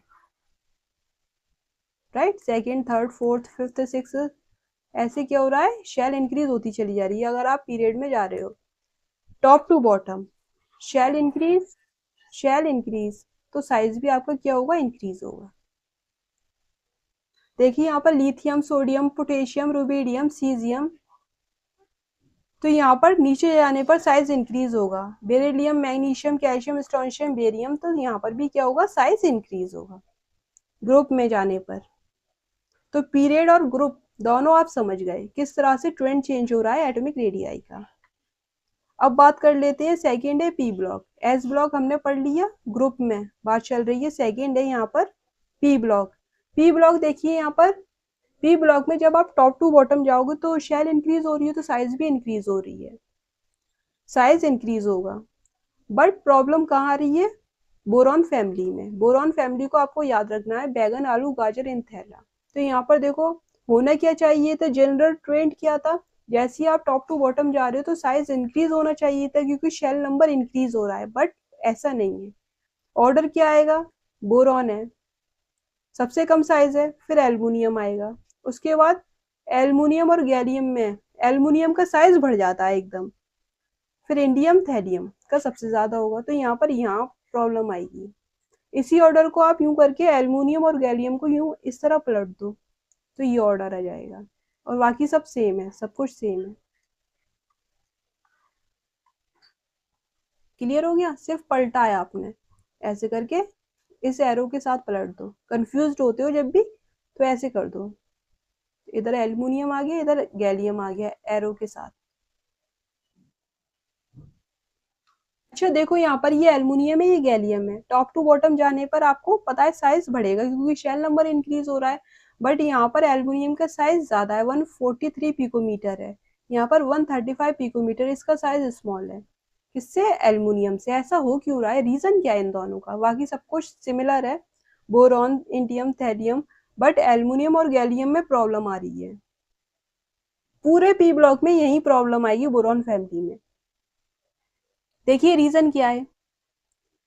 Due to poor shielding effect of 3D subshell, जिसे आप स्कैंडाइट कॉन्ट्रैक्शन भी कहते हो। देखिए यहाँ पर अब समझिए पूरी बात। यहाँ पर ये न्यूक्लियस है, ये शेल है। आपको पता होना चाहिए इलेक्ट्रॉनिक कॉन्फ़िगरेशन एल्युमिनियम का और गैलियम का। एल्युमिनियम का एटॉमिक नंबर क्या होता है? देखो यहाँ पर लिखते हैं, एल्युमिनियम एंड गैलियम। एल्युमिनियम का एटॉमिक नंबर होता है 13, गैलियम का 31 होता है। अभी तक याद कर लिए होंगे पीरियोडिक टेबल में। देखिए यहाँ पर 1s2, 2s2, 2p6, 3s2, sp, sp। इसी तरह से तो याद करवाया था इलेक्ट्रॉनिक कॉन्फ़िगरेशन। 3p6 कितने हो गए? 10, और यहाँ पर ये ज्यादा चले गए, यहाँ पर ये 1। ठीक है, अब 10 और 2 12 और एक 13। यहाँ देखिए 1s2, 2s2, 2p6, 3s2, 3p6, sp, sp, sdp, sdp। अब यहाँ पर देखो sdp है तो यहाँ पर क्या होगा? 3d, और यहाँ पर ये 4s 4p। ठीक है, यहाँ पर ये वाला d में n-1 और f में अगर f होता तो n-2। यहाँ पर 3d है। ये फर्स्ट शेल, ये सेकंड शेल, ये थर्ड शेल एंड ये फोर्थ शेल। इसी तरह से तो याद करवाया था आपको। देखिए यहाँ पर 10 और ये 18, 19, 20, ये कितने हो गए? पूरे 30 हो गए, और यहाँ पर ये 31, 31। अब यहाँ पर देखिए, यहाँ तक तो सब कुछ सिमिलर है, 3s 3p। यहाँ पर देखो 3d 10 आ गया, एकदम क्या हुआ? यहाँ पर 3d 0 है, यहाँ पर 3d नहीं आया, यहाँ पर क्या आ गया? 3d 10 आ गया। अब 3d में क्या होता है देखो, शील्डिंग इफेक्ट या स्क्रीनिंग इफेक्ट क्या होता है? शील्डिंग इफेक्ट किसका ज्यादा होता है? एस का सबसे ज्यादा होता है, फिर पी सबशेल का, फिर डी का एंड एफ का। डी एंड एफ का पुअर होता है, डी का पुअर होता है, एफ का बहुत ज्यादा पुअर होता है। ये शील्डिंग इफेक्ट का ऑर्डर है, ये आपको याद रखना पड़ेगा। तो यहाँ पर डी में अगर हो रहा है तो इसे स्कैंडाइट कॉन्ट्रैक्शन कह रहे हैं, डी की वजह से हो रहा है तो स्कैंडाइट कॉन्ट्रैक्शन, एफ की वजह से हो रहा है तो लेंथेनॉइड कॉन्ट्रैक्शन होता है। ये आप पढ़ोगे आगे, बताऊंगी मैं आपको।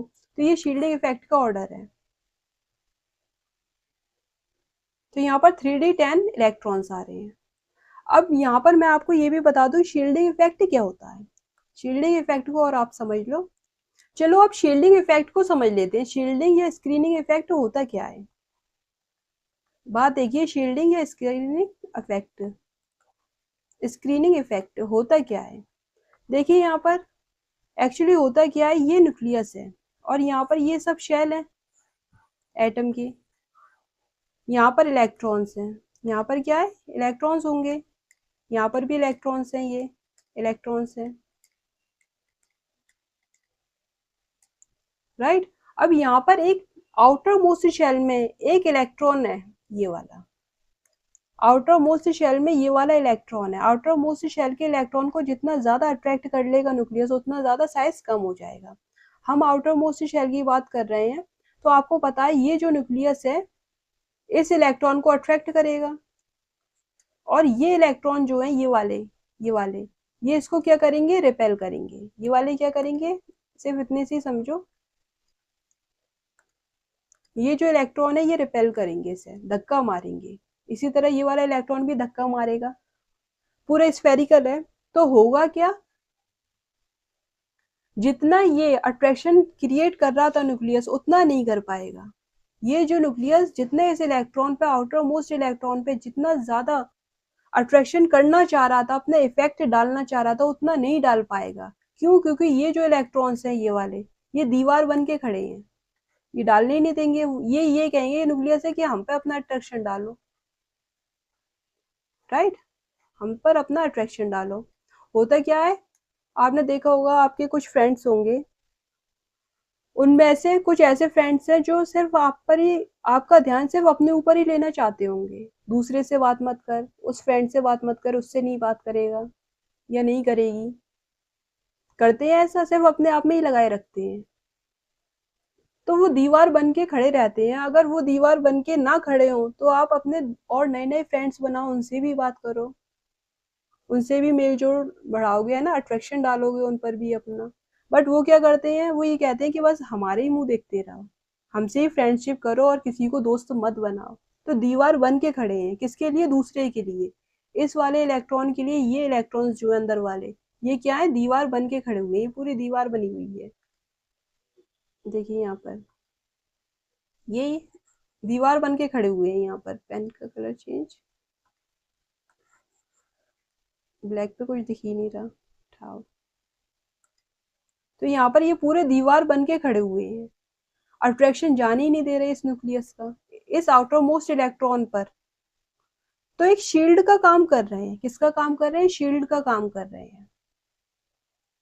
उसे आप क्या कह रहे हो? Shielding effect. किसकी वजह से आया है? जो अंदर वाले इलेक्ट्रॉन है, ये इस इलेक्ट्रॉन का न्यूक्लियस के साथ अट्रैक्शन नहीं होने दे रहे।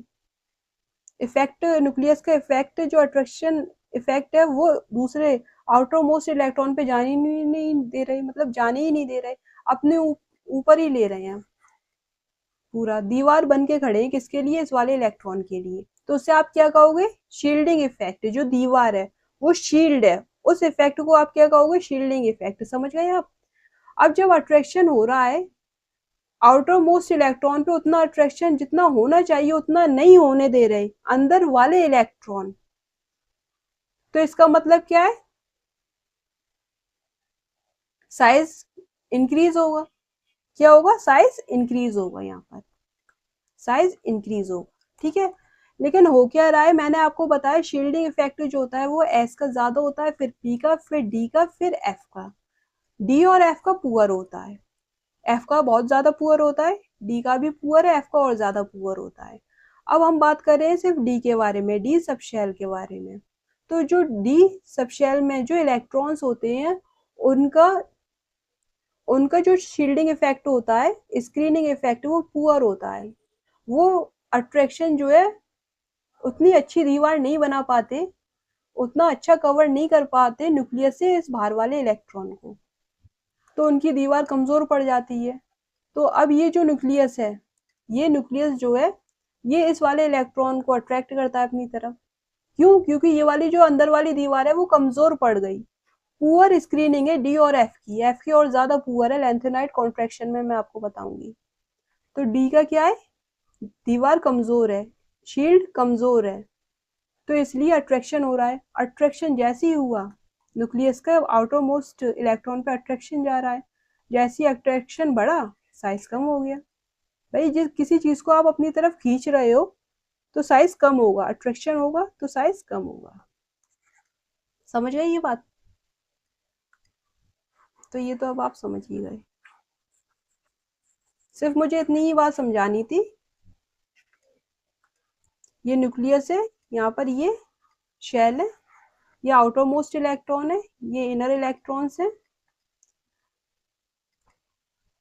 अब यहाँ पर ये रिपेल कर रहा है और ये अट्रैक्ट कर रहा है, ये रिपेल कर रहा है, ये भी रिपेल करेगा, राइट।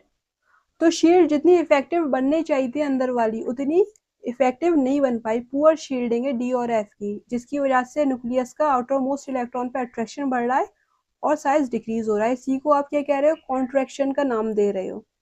साइज छोटा हो रहा है तो कॉन्ट्रैक्ट कर रहा है, तो स्कैंडाइट कॉन्ट्रैक्शन। अगर डी में हो रहा है डी सब शेल में तो स्कैंडाइट कॉन्ट्रैक्शन, और अगर एफ में हो रहा है तो लेंथेनाइट कॉन्ट्रैक्शन। क्लियर हो गया? चलिए अब देखिए यहाँ पर मैंने आपको अभी इलेक्ट्रॉनिक कॉन्फ़िगरेशन भी बताया। तो यहाँ पर देखिए ये 3D है, ये 3D है, और यहाँ पर ये 4s है, 4s 4p, फोर्थ शेल है, ये थर्ड शेल है। तो यहाँ पर जो न्यूक्लियस है ये यहाँ पर अपना इफेक्ट डाल रहा है। क्या कर रहा है? अपना इफेक्ट डाल रहा है। पर जो डी सबशेल है उसकी पुअर शील्डिंग इफेक्ट होने की वजह से ये अट्रैक्शन को रोक नहीं पा रहा, तो एफ तक जा रहा है। ये कहाँ तक जा रहा है? सॉरी, फोर्थ शेल पे भी जा रहा है, 4s और 4p पे भी जा रहा है यही अट्रैक्शन। तो जिसकी वजह से क्या हो रहा है? कॉन्ट्रैक्शन हो रहा है, साइज स्मॉल हो रहा है। अट्रैक्शन की वजह से क्या हो रहा है? साइज स्मॉल हो रहा है। इसी का ही नाम आपने क्या कह दिए? स्कैंडाइट कॉन्ट्रैक्शन। हो क्यों रहा है? क्योंकि पुअर शील्डिंग इफेक्ट है किसका? डी का, 3D सबशेल का पुअर शील्डिंग इफेक्ट है। अगर पुअर नहीं होता तो अट्रैक्शन 4s और 4p पे जाने ही नहीं देता, तो साइज बढ़ जाता। डी की पुअर स्क्रीनिंग है, पुअर होने की वजह से अट्रैक्शन 4s और 4p तक जा रहा है, 4s 4p के इलेक्ट्रॉन तक जा रहा है, तो वो अपनी तरफ खींचेगा न्यूक्लियस उन इलेक्ट्रॉन को, साइज कम हो जाएगा। तो इसका नाम क्या है? अगर डी के साथ हो रहा है, डी सबशेल की वजह से हो रहा है, तो आप इसको कहेंगे स्कैंडाइट कॉन्ट्रैक्शन। स्कैंडाइट कॉन्ट्रैक्शन क्यों कह रहे हैं? क्योंकि जो स्कैंडियम है, स्कैंडियम से ही क्या स्टार्ट होता है? डी सबशेल स्टार्ट होता है। यहाँ पर आप इलेक्ट्रॉन फिल करोगे डी सबशेल में स्कैंडियम से 21। क्लियर हो गया? चलिए आगे, ये मैंने आपको बहुत अच्छे से बता दिया, शील्डिंग इफेक्ट बता दिया और ऑर्डर बता दिया। एस का ज्यादा होता है, फिर पी का, फिर डी का, एफ का सबसे पुअर होता है, जिसकी वजह से लेंथेनॉइड कॉन्ट्रैक्शन भी होता है। यहाँ पर रीजन मैंने आपको बता दिया। रीजन क्या है? एल्युमिनियम और गैलियम में गैलियम स्मॉलर है एल्युमिनियम से। ऐसा क्या रीजन है?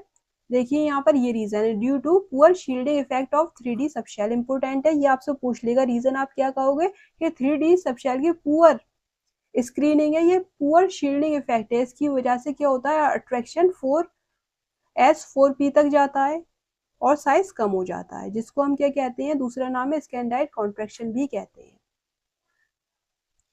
पी ब्लॉक में सिर्फ आपको बोरॉन फैमिली मिलेगी, जिसमें ऑर्डर थोड़ा अलग है, बाकी सब में टॉप टू बॉटम जाओगे आप। कार्बन फैमिली, नाइट्रोजन, ऑक्सीजन या फिर हेलोजन फैमिली है।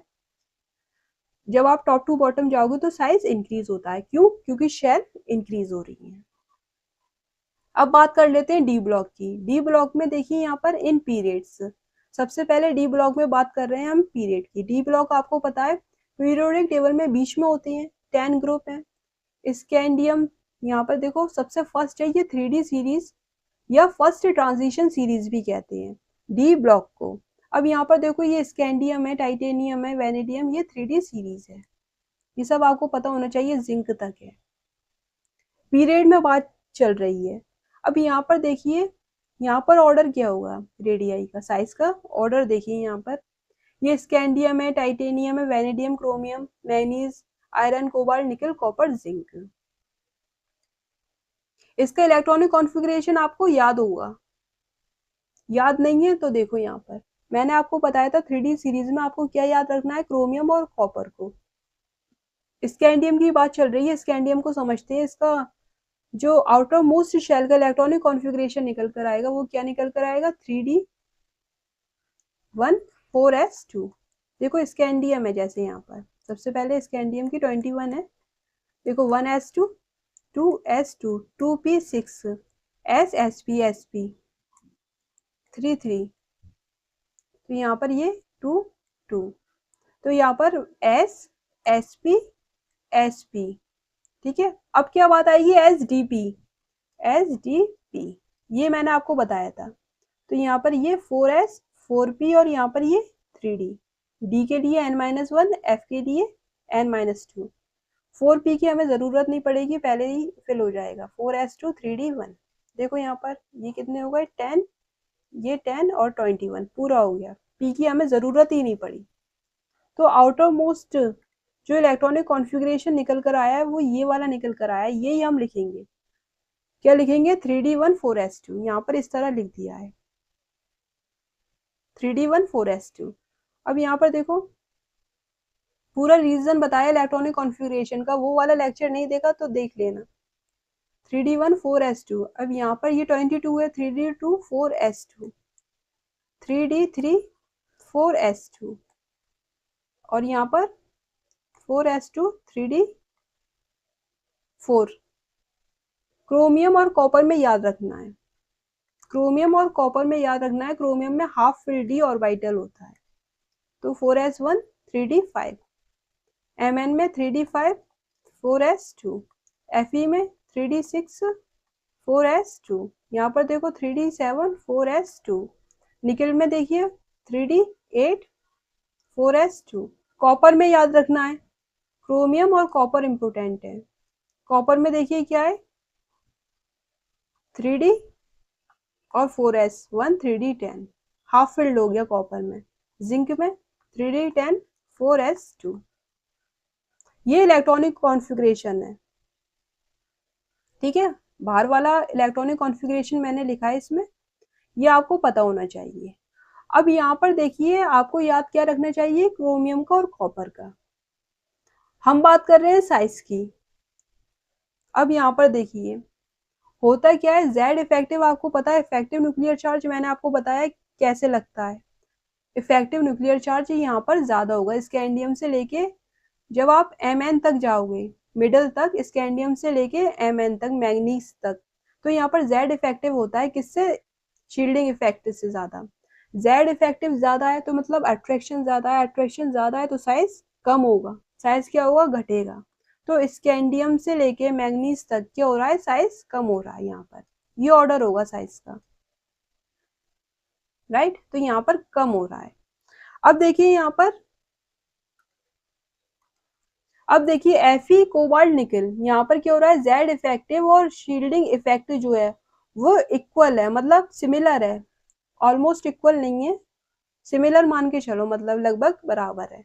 तो यहाँ पर ये Fe cobalt nickel same size आएगा, सेम रेडियाई आएगी इसकी, Fe की, कोबाल्ट की और निकल की सिमिलर रेडियाई आ रही है। अब देखो यहाँ पर ये कॉपर और जिंक है, यहाँ पर जेड इफेक्टिव अब कमजोर पड़ गया, शील्डिंग इफेक्ट स्ट्रॉन्ग पड़ गया, तो यहाँ पर ये अब साइज बढ़ जाएगा, यहाँ पर साइज बढ़ रहा है, ठीक है, ये आप समझ गए। तो यहाँ पर ये ऑर्डर होगा 3D में, ये आपको याद रहना चाहिए, बहुत इंपॉर्टेंट है।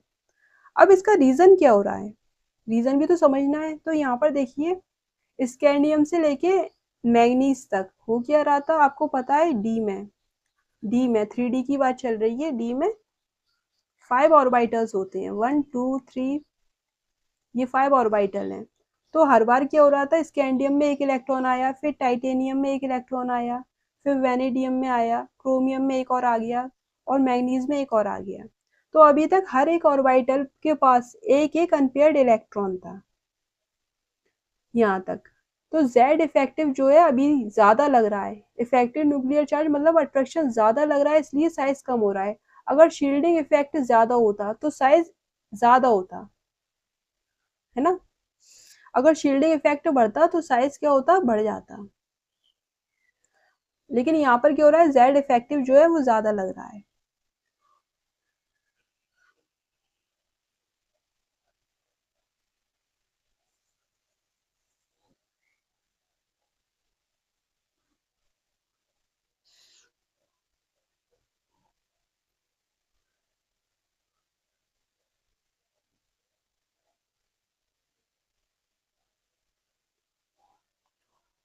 समझ गए आप। अब देखिए यहाँ पर एक एक इलेक्ट्रॉन मैंने भर दिया, स्कैंडियम से लेके मैग्नीज तक एक एक इलेक्ट्रॉन फिल कर दिया, अभी तक कोई प्रॉब्लम नहीं है। जेड इफेक्टिव ज्यादा लग रहा है, किससे, शील्डिंग इफेक्ट से ज्यादा लग रहा है, तो रेडियस क्या होगी, कम होगी, साइज आपका डिक्रीज होगा, स्कैंडियम से लेके मैग्नीज तक जाने पर साइज कम हो जाएगा। अब जैसे ही आप Fe के पास आए, Fe कोबाल्ट निकल, तो यहाँ पर जेड इफेक्टिव और स्क्रीनिंग इफेक्ट जो है सिमिलर वैल्यू में आ रहा है, मतलब ओवरकम कर रहा है स्क्रीनिंग इफेक्ट जो है वो जेड इफेक्टिव को। अच्छा ये हो गया स्कैंडियम से लेके मैग्नीज तक। तो यहाँ पर मैंने एक एक इलेक्ट्रॉन फिल किया है, तो आपने देख लिया जेड इफेक्टिव ज्यादा है, किससे, शील्डिंग इफेक्ट से। अब हम बात कर लेते हैं, देखिए यहाँ पर जेड इफेक्टिव जो है वो सिमिलर वैल्यू है किससे, शील्डिंग इफेक्ट की कंपेयर में, मतलब ओवरकम कर रहा है शील्डिंग इफेक्ट किसको, जेड इफेक्टिव को। हो क्या रहा है यहाँ पर, देखिए क्या रीजन है, यहाँ पर भी डी ऑर्बिटल्स हैं आपको पता है, तो यहाँ पर अभी तक ये फिल हो गए थे, ये फिल हो चुके थे। अब क्या होगा, जैसे ही आप Fe पर जाओगे तो यहाँ पर एक इलेक्ट्रॉन आया, कोबाल्ट में एक और आया और निकल में एक और आया।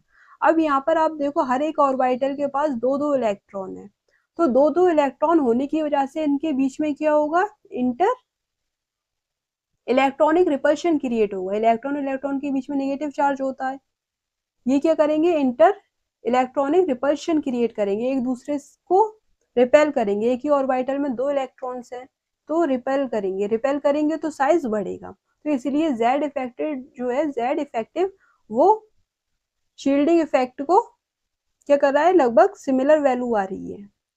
अब देखो यहाँ पर, अब यहाँ पर गए कॉपर और जिंक तक, कॉपर और जिंक तक जैसे ही आप जा रहे हो तो यहाँ पर ये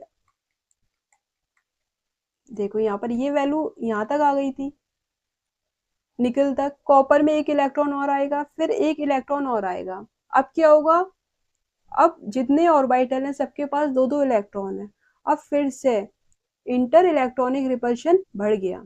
जैसे इंटर इलेक्ट्रॉनिक रिपल्शन बढ़ेगा, इलेक्ट्रॉन और इलेक्ट्रॉन एक दूसरे को रिपल करेंगे, तो क्या होगा, साइज बढ़ेगा।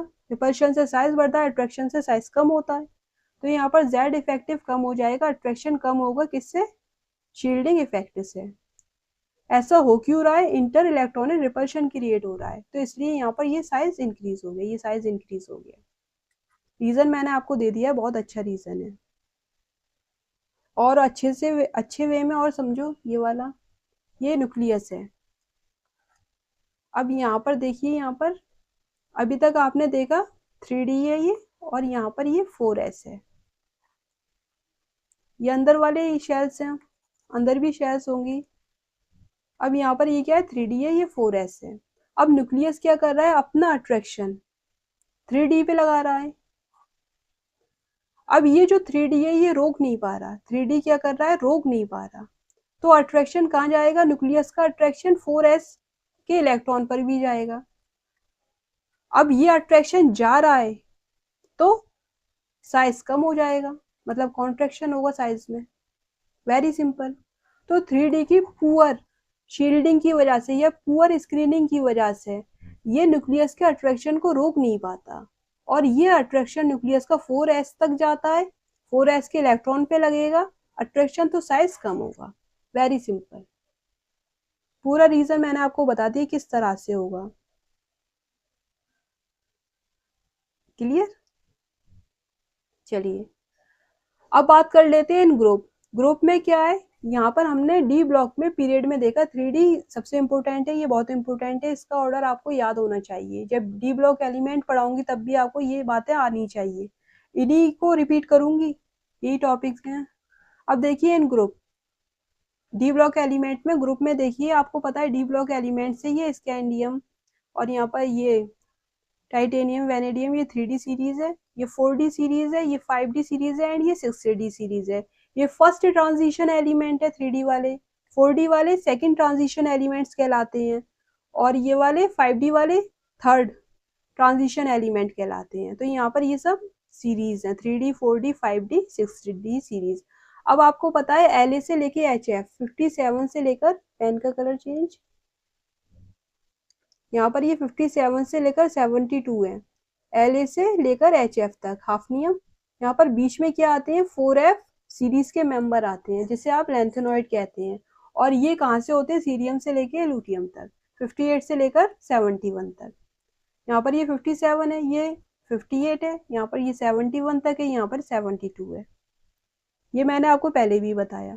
अब यहाँ देखिए 89 से लेकर 104, तो एक्टिनाइड से लेकर ये क्या है, यहाँ पर अदर फोर्डियम के बीच में 5F सब शेल आ जाता है, मतलब उसमें 14 इलेक्ट्रॉन आते हैं, F में क्या होता है 14 इलेक्ट्रॉन आते हैं, तो 5F सीरीज कहलाता है एक्टिनॉइड से। ये सब क्या है, ये F ब्लॉक एलिमेंट्स है, ये थोरियम से लेकर 90 और लोरेंशियम से लेकर 103, यहाँ पर ये रदरफोर्डियम में 104 आ गया, क्लियर हो गया।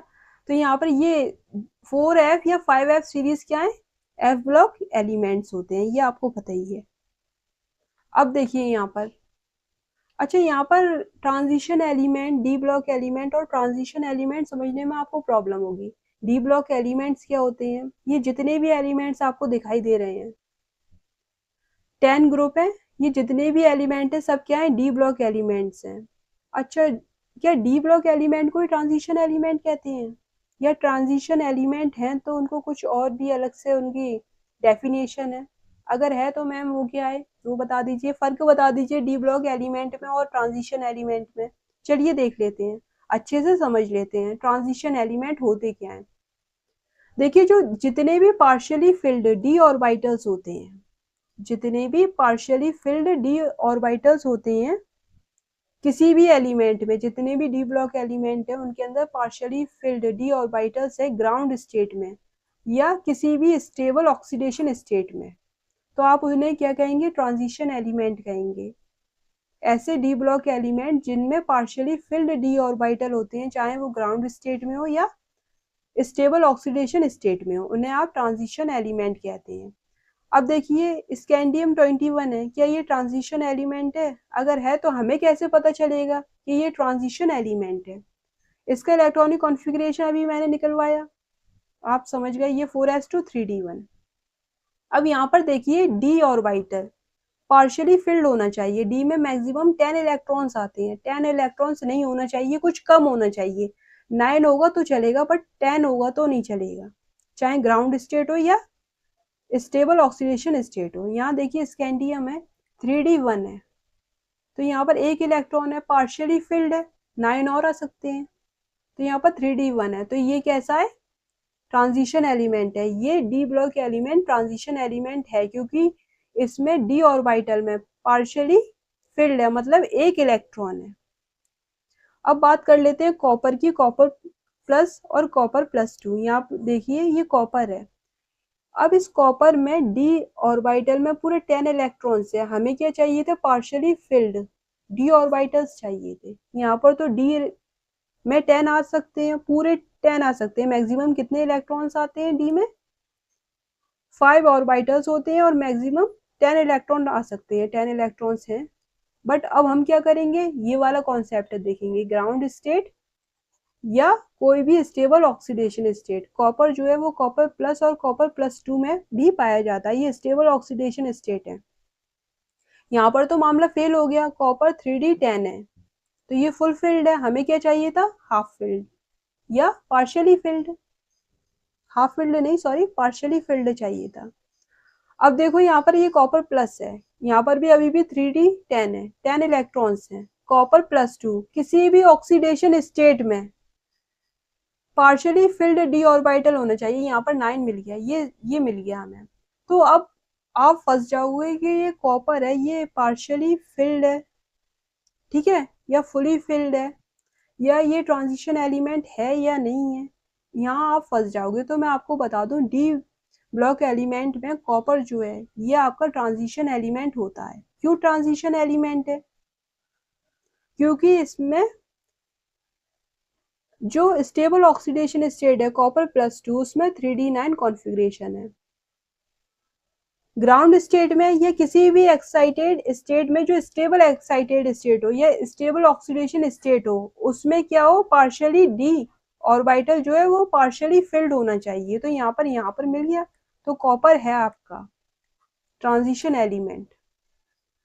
क्लियर हो गया, यहाँ से देखकर तो आपको लग रहा है कि नहीं है, यहाँ से देखकर भी लग रहा है कि नहीं है ट्रांजिशन एलिमेंट, बट यहाँ पर कॉपर प्लस 2 के फॉर्म में पाया जाता है, ये स्टेबल ऑक्सीडेशन स्टेट है, यहाँ पर तो है, तो इसलिए पूरा जो कॉपर है ये आपका ट्रांजिशन एलिमेंट है। इसीलिए ये डेफिनेशन है, चाहे वो ग्राउंड स्टेट हो या स्टेबल ऑक्सीडेशन स्टेट हो, कोई भी स्टेट हो उसमें कैसे भी डी ऑर्बिटल जो है वो पार्शियली फिल्ड होना चाहिए, तो वो आपका ट्रांजिशन एलिमेंट कहलाएगा,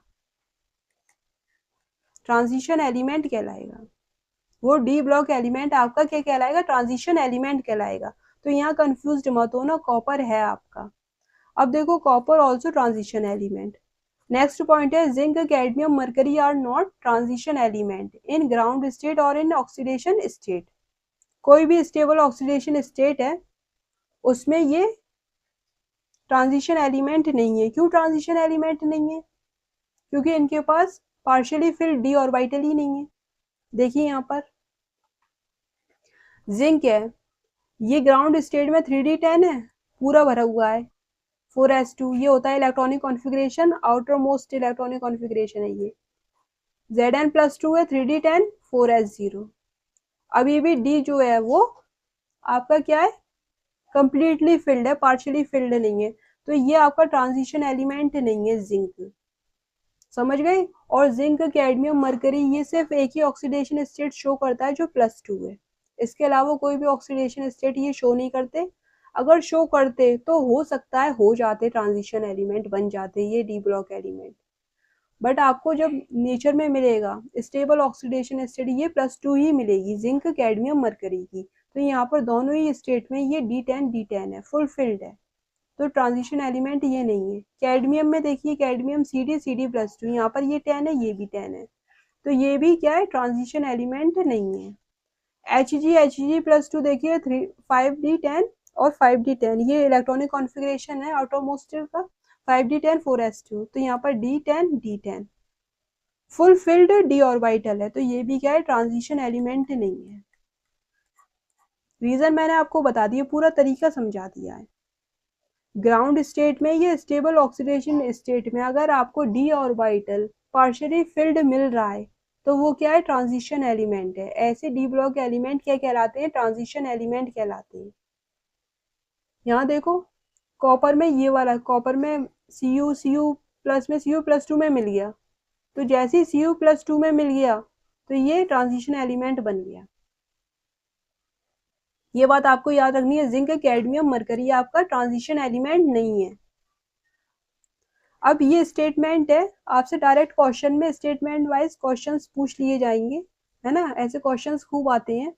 तो ये इंपॉर्टेंट है statement, all D block element are transition element. जितने भी डी ब्लॉक एलिमेंट्स आपके, क्या वो ट्रांजिशन एलिमेंट है? नहीं।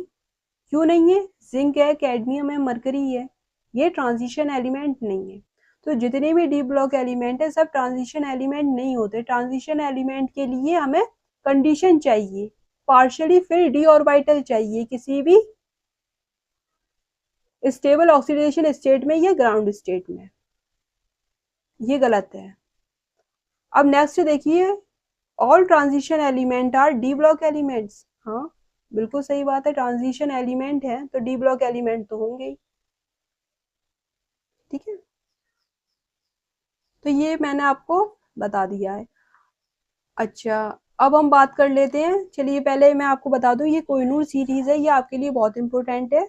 सारे नीट वाले बच्चे, चाहे वो नीट वाले बच्चे हों या जेई वाले बच्चे हों, 2026 की प्रिपरेशन कर रहे हैं तो वो बच्चे सीरीज को कंटिन्यू करें। बहुत हेल्पफुल है आपके लिए। केमिस्ट्री की जितनी भी क्लासेज हैं फ्री हैं, डिटेल लेक्चर्स हैं, आपके लिए बहुत हेल्पफुल रहेगी। ओके, चलिए आगे देखते हैं। साइज की बात है यहाँ पर, देखिए। चलिए पहले ये देखिए, ये पूरा मैंने एक चार्ट बनाया है, येलो बॉक्स में है। स्कैंडियम है, टाइटेनियम, वेनेडियम, फिर उसके बाद कॉपर, जिंक है। ये डी ब्लॉक एलिमेंट्स है, 3D series, 4D series, 5D series, first transition series, second transition series and third transition series. Transition elements क्या होते हैं ये हम समझ गए। अब देखिए यहाँ पर ये स्कैंडियम है, टाइटेनियम, वेनेडियम है, कॉपर है, जिंक है। इसी तरह यहाँ पर ये येट्रियम है। ये सब आपको याद होना चाहिए, जर्कोवियम, एनबीए, ये AgCd, ये सब याद होना चाहिए, है ना, डी ब्लॉक एलिमेंट्स। अब देखिए यहाँ पर साइज जो है, जब आप टॉप टू बॉटम जाओगे, स्कैंडियम में ये येट्रियम, फिर लेंथिनम है, ये एक्टिनाइट है, ये आप नीचे की तरफ जाओगे टॉप टू बॉटम तो साइज क्या होता है, इंक्रीज होता है। अब यहाँ पर देखिए, यहाँ पर तो साइज इंक्रीज होगा, यहाँ पर कोई प्रॉब्लम ही नहीं है। बट जैसे ही आप LA और HF देखोगे, इसके बीच में क्या आएगा, 4F सीरीज के मेंबर आ जाएंगे। 4F सीरीज के मेंबर आ जाएंगे मतलब लेंथेनॉइड्स आ जाएंगे। अभी मैंने आपको दिखाया, ये आ रहे हैं सीरियम से लेकर लुटेशियम तक, और यहाँ पर एक्टिनॉइड से लेकर रदरफोर्डियम में ये 5F सीरीज के मेंबर आ रहे हैं, TX से लेकर थोरियम से लेकर लोरेंशियम तक। ठीक है, यहाँ पर क्या आ रहे हैं, 5f सीरीज के मेंबर आ रहे हैं। अब जैसे ये मेंबर आ रहे हैं तो आपको पता है 4f और 5f मतलब f सब शेल में 14 इलेक्ट्रॉन्स आ जाएंगे, 14 इलेक्ट्रॉन्स आ जाएंगे। और आपको ये भी पता है अब शील्डिंग इफेक्ट से s की सबसे ज्यादा होती है p की, फिर d की सबसे कम किसकी होती है, f की होती है। d और f poor shielding effect show करते हैं। तो यहाँ पर ये f है, समझ गए आप। अब देखिए यहाँ पर स्कैंडियम या ट्रियम है, ये La है, Ac है, यहाँ पर तो कोई प्रॉब्लम नहीं है, यहाँ तक टॉप टू बॉटम जाने पर साइज इंक्रीज हो रहा है। ध्यान से सुनो, यहाँ पर लिमिटेड क्वेश्चंस बनते हैं और वही क्वेश्चन बार बार आपसे रिपीट होते हैं, बहुत इंपॉर्टेंट है, ध्यान दो इस बात पर। यहाँ तक कोई प्रॉब्लम नहीं है। अब यहाँ देखिए 21 है, ये 22 है, 21 22, यहाँ पर 39 है, ये 40 है, लेकिन यहाँ पर ये 57 है, ये 72 है। जाहिर सी बात है बीच में क्या आए हैं, 4f सीरीज के मेंबर आए हैं लेंथेनॉइड्स।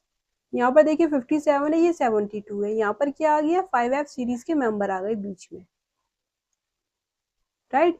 जैसे ही f सबशेल आ रही है तो उसकी पुअर शील्डिंग इफेक्ट लगता है, क्या लगता है, पुअर स्क्रीनिंग इफेक्ट लगता है 4f का या 5f का, ठीक है। अब जब 4f का लग रहा है तो आप उसे क्या कह रहे हो, लेंथेनाइड कॉन्ट्रैक्शन कहोगे। अब देखो यहाँ पर टॉप टू बॉटम जाने पर 3d से 4d, 3d से 4d कोई प्रॉब्लम नहीं है, साइज बढ़ रहा है। जर्कोनियम और हाफनियम, जर्कोनियम और हाफनियम में आने पर ये साइज क्या हो रहा है, ऑलमोस्ट सिमिलर जा रहा है। क्यों, क्योंकि यहाँ पर आपने देखा अभी 40 है, ये 72 है, यहाँ से लेके यहाँ तक बीच में क्या आ रहे हैं, बीच में क्या आ रहे हैं, देखो यहाँ पर 4f सीरीज के मेंबर आ रहे हैं, लेंथेनॉइड आ रहे हैं। तो यहाँ पर due to poor shielding effect of 4f subshell, poor shielding है जिसकी वजह से क्या हो रहा है, पुअर शील्ड कर पा रहा है, तो अट्रैक्शन बढ़ रहा है, आउटर मोस्ट शेल के इलेक्ट्रॉन पे क्या हो रहा है, अट्रैक्शन बढ़ रहा है, जिसकी वजह से कॉन्ट्रैक्शन हो रहा है, साइज कम हो रहा है, जिसे आप लेंथेनाइड कॉन्ट्रैक्शन कह रहे हो। तो यहाँ पर 3d का साइज स्मॉल होता है 4d से, बट 4d और 5d का साइज ऑलमोस्ट क्या होता है, सिमिलर होता है। क्यों होता है, ड्यू टू लेंथेनाइड कॉन्ट्रैक्शन। और इसका रीजन क्या है, क्योंकि 4f का शील्डिंग इफेक्ट पुअर है, रीजन मैंने आपको बता दिया। अब यहाँ पर ये इंपॉर्टेंट है, ये चीजें याद रखनी है। यहाँ पर एक ऑर्डर और आपसे पूछा जाएगा वेनेडियम का, Nb और ये Nb और Ta इक्वल होता है, ये इंपॉर्टेंट है, ये इंपॉर्टेंट है एंड ये इंपॉर्टेंट है, और ये वाली बात आपको याद रखनी है। बस 3-4 जगह से ही क्वेश्चन पूछे जाते हैं, इसलिए मैंने ये बीच का गायब कर दिया है। ये रेडियो एक्टिव एलिमेंट्स होते हैं नीचे। अब देखिए यहाँ पर सम इम्पोर्टेंट पॉइंट्स, कौन कौन से इम्पोर्टेंट पॉइंट्स हैं वो देख लीजिए। अभी तक मैंने आपको ये बता दिया है डी ब्लॉक एलिमेंट्स में, देखिए यहाँ पर डी ब्लॉक एलिमेंट्स है, यहाँ पर मैंने आपको पीरियड्स के बारे में बता दिया, पीरियड में क्या क्या होता है, साइज का ट्रेंड, ग्रुप में क्या होता है ये मैंने आपको बता दिया। कॉन्ट्रैक्शन आ रहा है यहाँ पर, लेंथेनाइड कॉन्ट्रैक्शन क्यों आ रहा है, सेम रीजन है, देखो यहाँ पर क्या है, सेम रीजन है। यहाँ पर ये न्यूक्लियस है और यहाँ पर ये 4f के यहाँ पर 14 इलेक्ट्रॉन्स होते हैं, और यहाँ पर आउटर मोस्ट शेल है, आउटर मोस्ट शेल के इलेक्ट्रॉन्स हैं।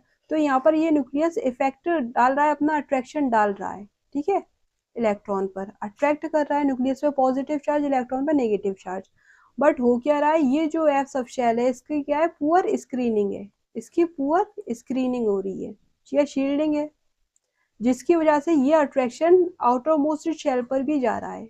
अब आउटर मोस्ट शेल के इलेक्ट्रॉन को अट्रैक्ट करेगा, जिसकी वजह से क्या हो रहा है, लेंथेनॉइड कॉन्ट्रैक्शन हो रहा है।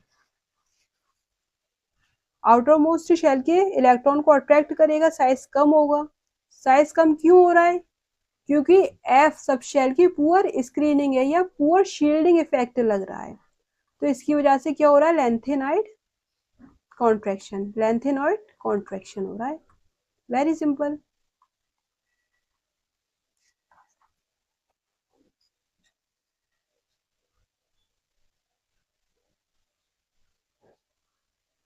चलिए ये ऑर्डर आपको याद रखने हैं, इम्पोर्टेंट है।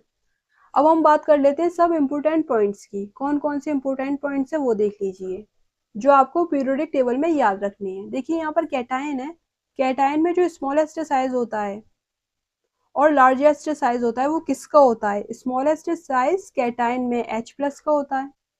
हाइड्रोजन सबसे ज्यादा स्मॉलेस्ट होता है, तो H+ का साइज क्या होगा? स्मॉलेस्ट होगा।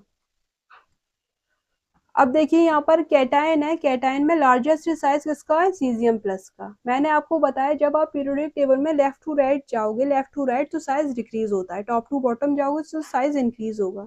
तो एल्केलाइड मेटल में सबसे नीचे सीजियम मिलेगा आपको। क्या मिलेगा? सीजियम। अब सीजियम का पॉजिटिव चार्ज है, ये सीजियम का कैटायन है, तो इसका साइज क्या होगा? लार्जेस्ट होगा। एटम का साइज भी लार्जेस्ट था सीजियम का, और कैटायन का साइज भी यहाँ पर लार्जेस्ट आ रहा है। सेकंड देखिए एनायन। एनायन क्या है? जितने भी यूनिपॉजिटिव चार्ज वाले एनायन है उनकी बात चल रही है, -1 वाले। स्मॉलेस्ट साइज किसका होगा? F- का। स्मॉलेस्ट साइज क्यों होगा?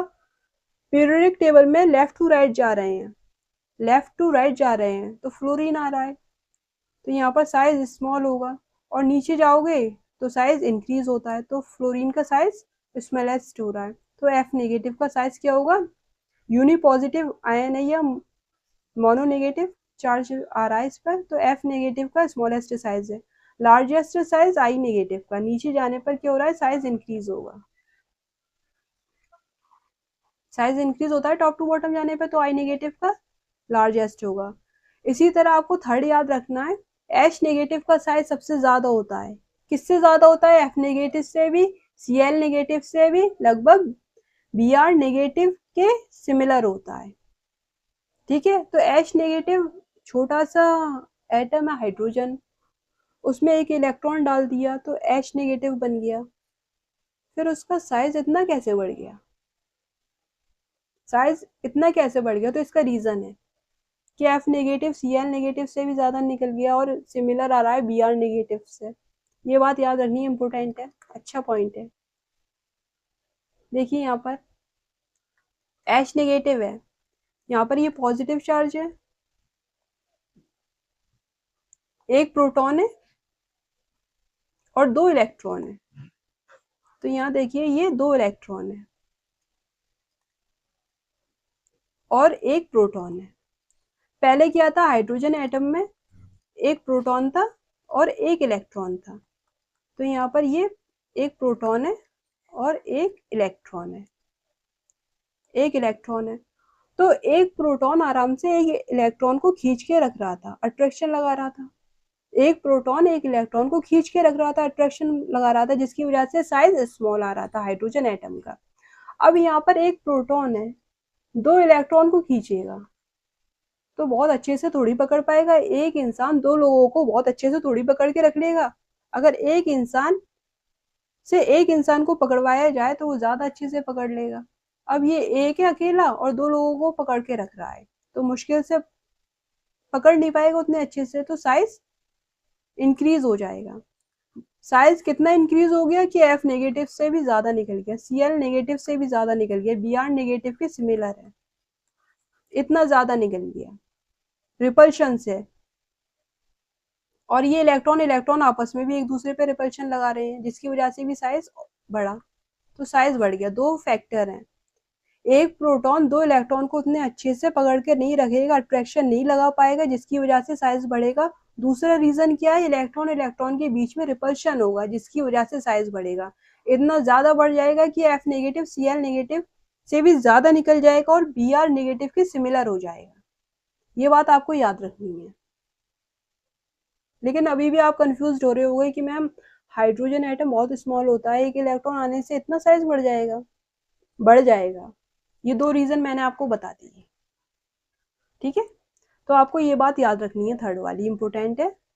कैटायन एनायन आपको पता होना चाहिए पीरियोडिक टेबल में क्या इसका साइज होगा।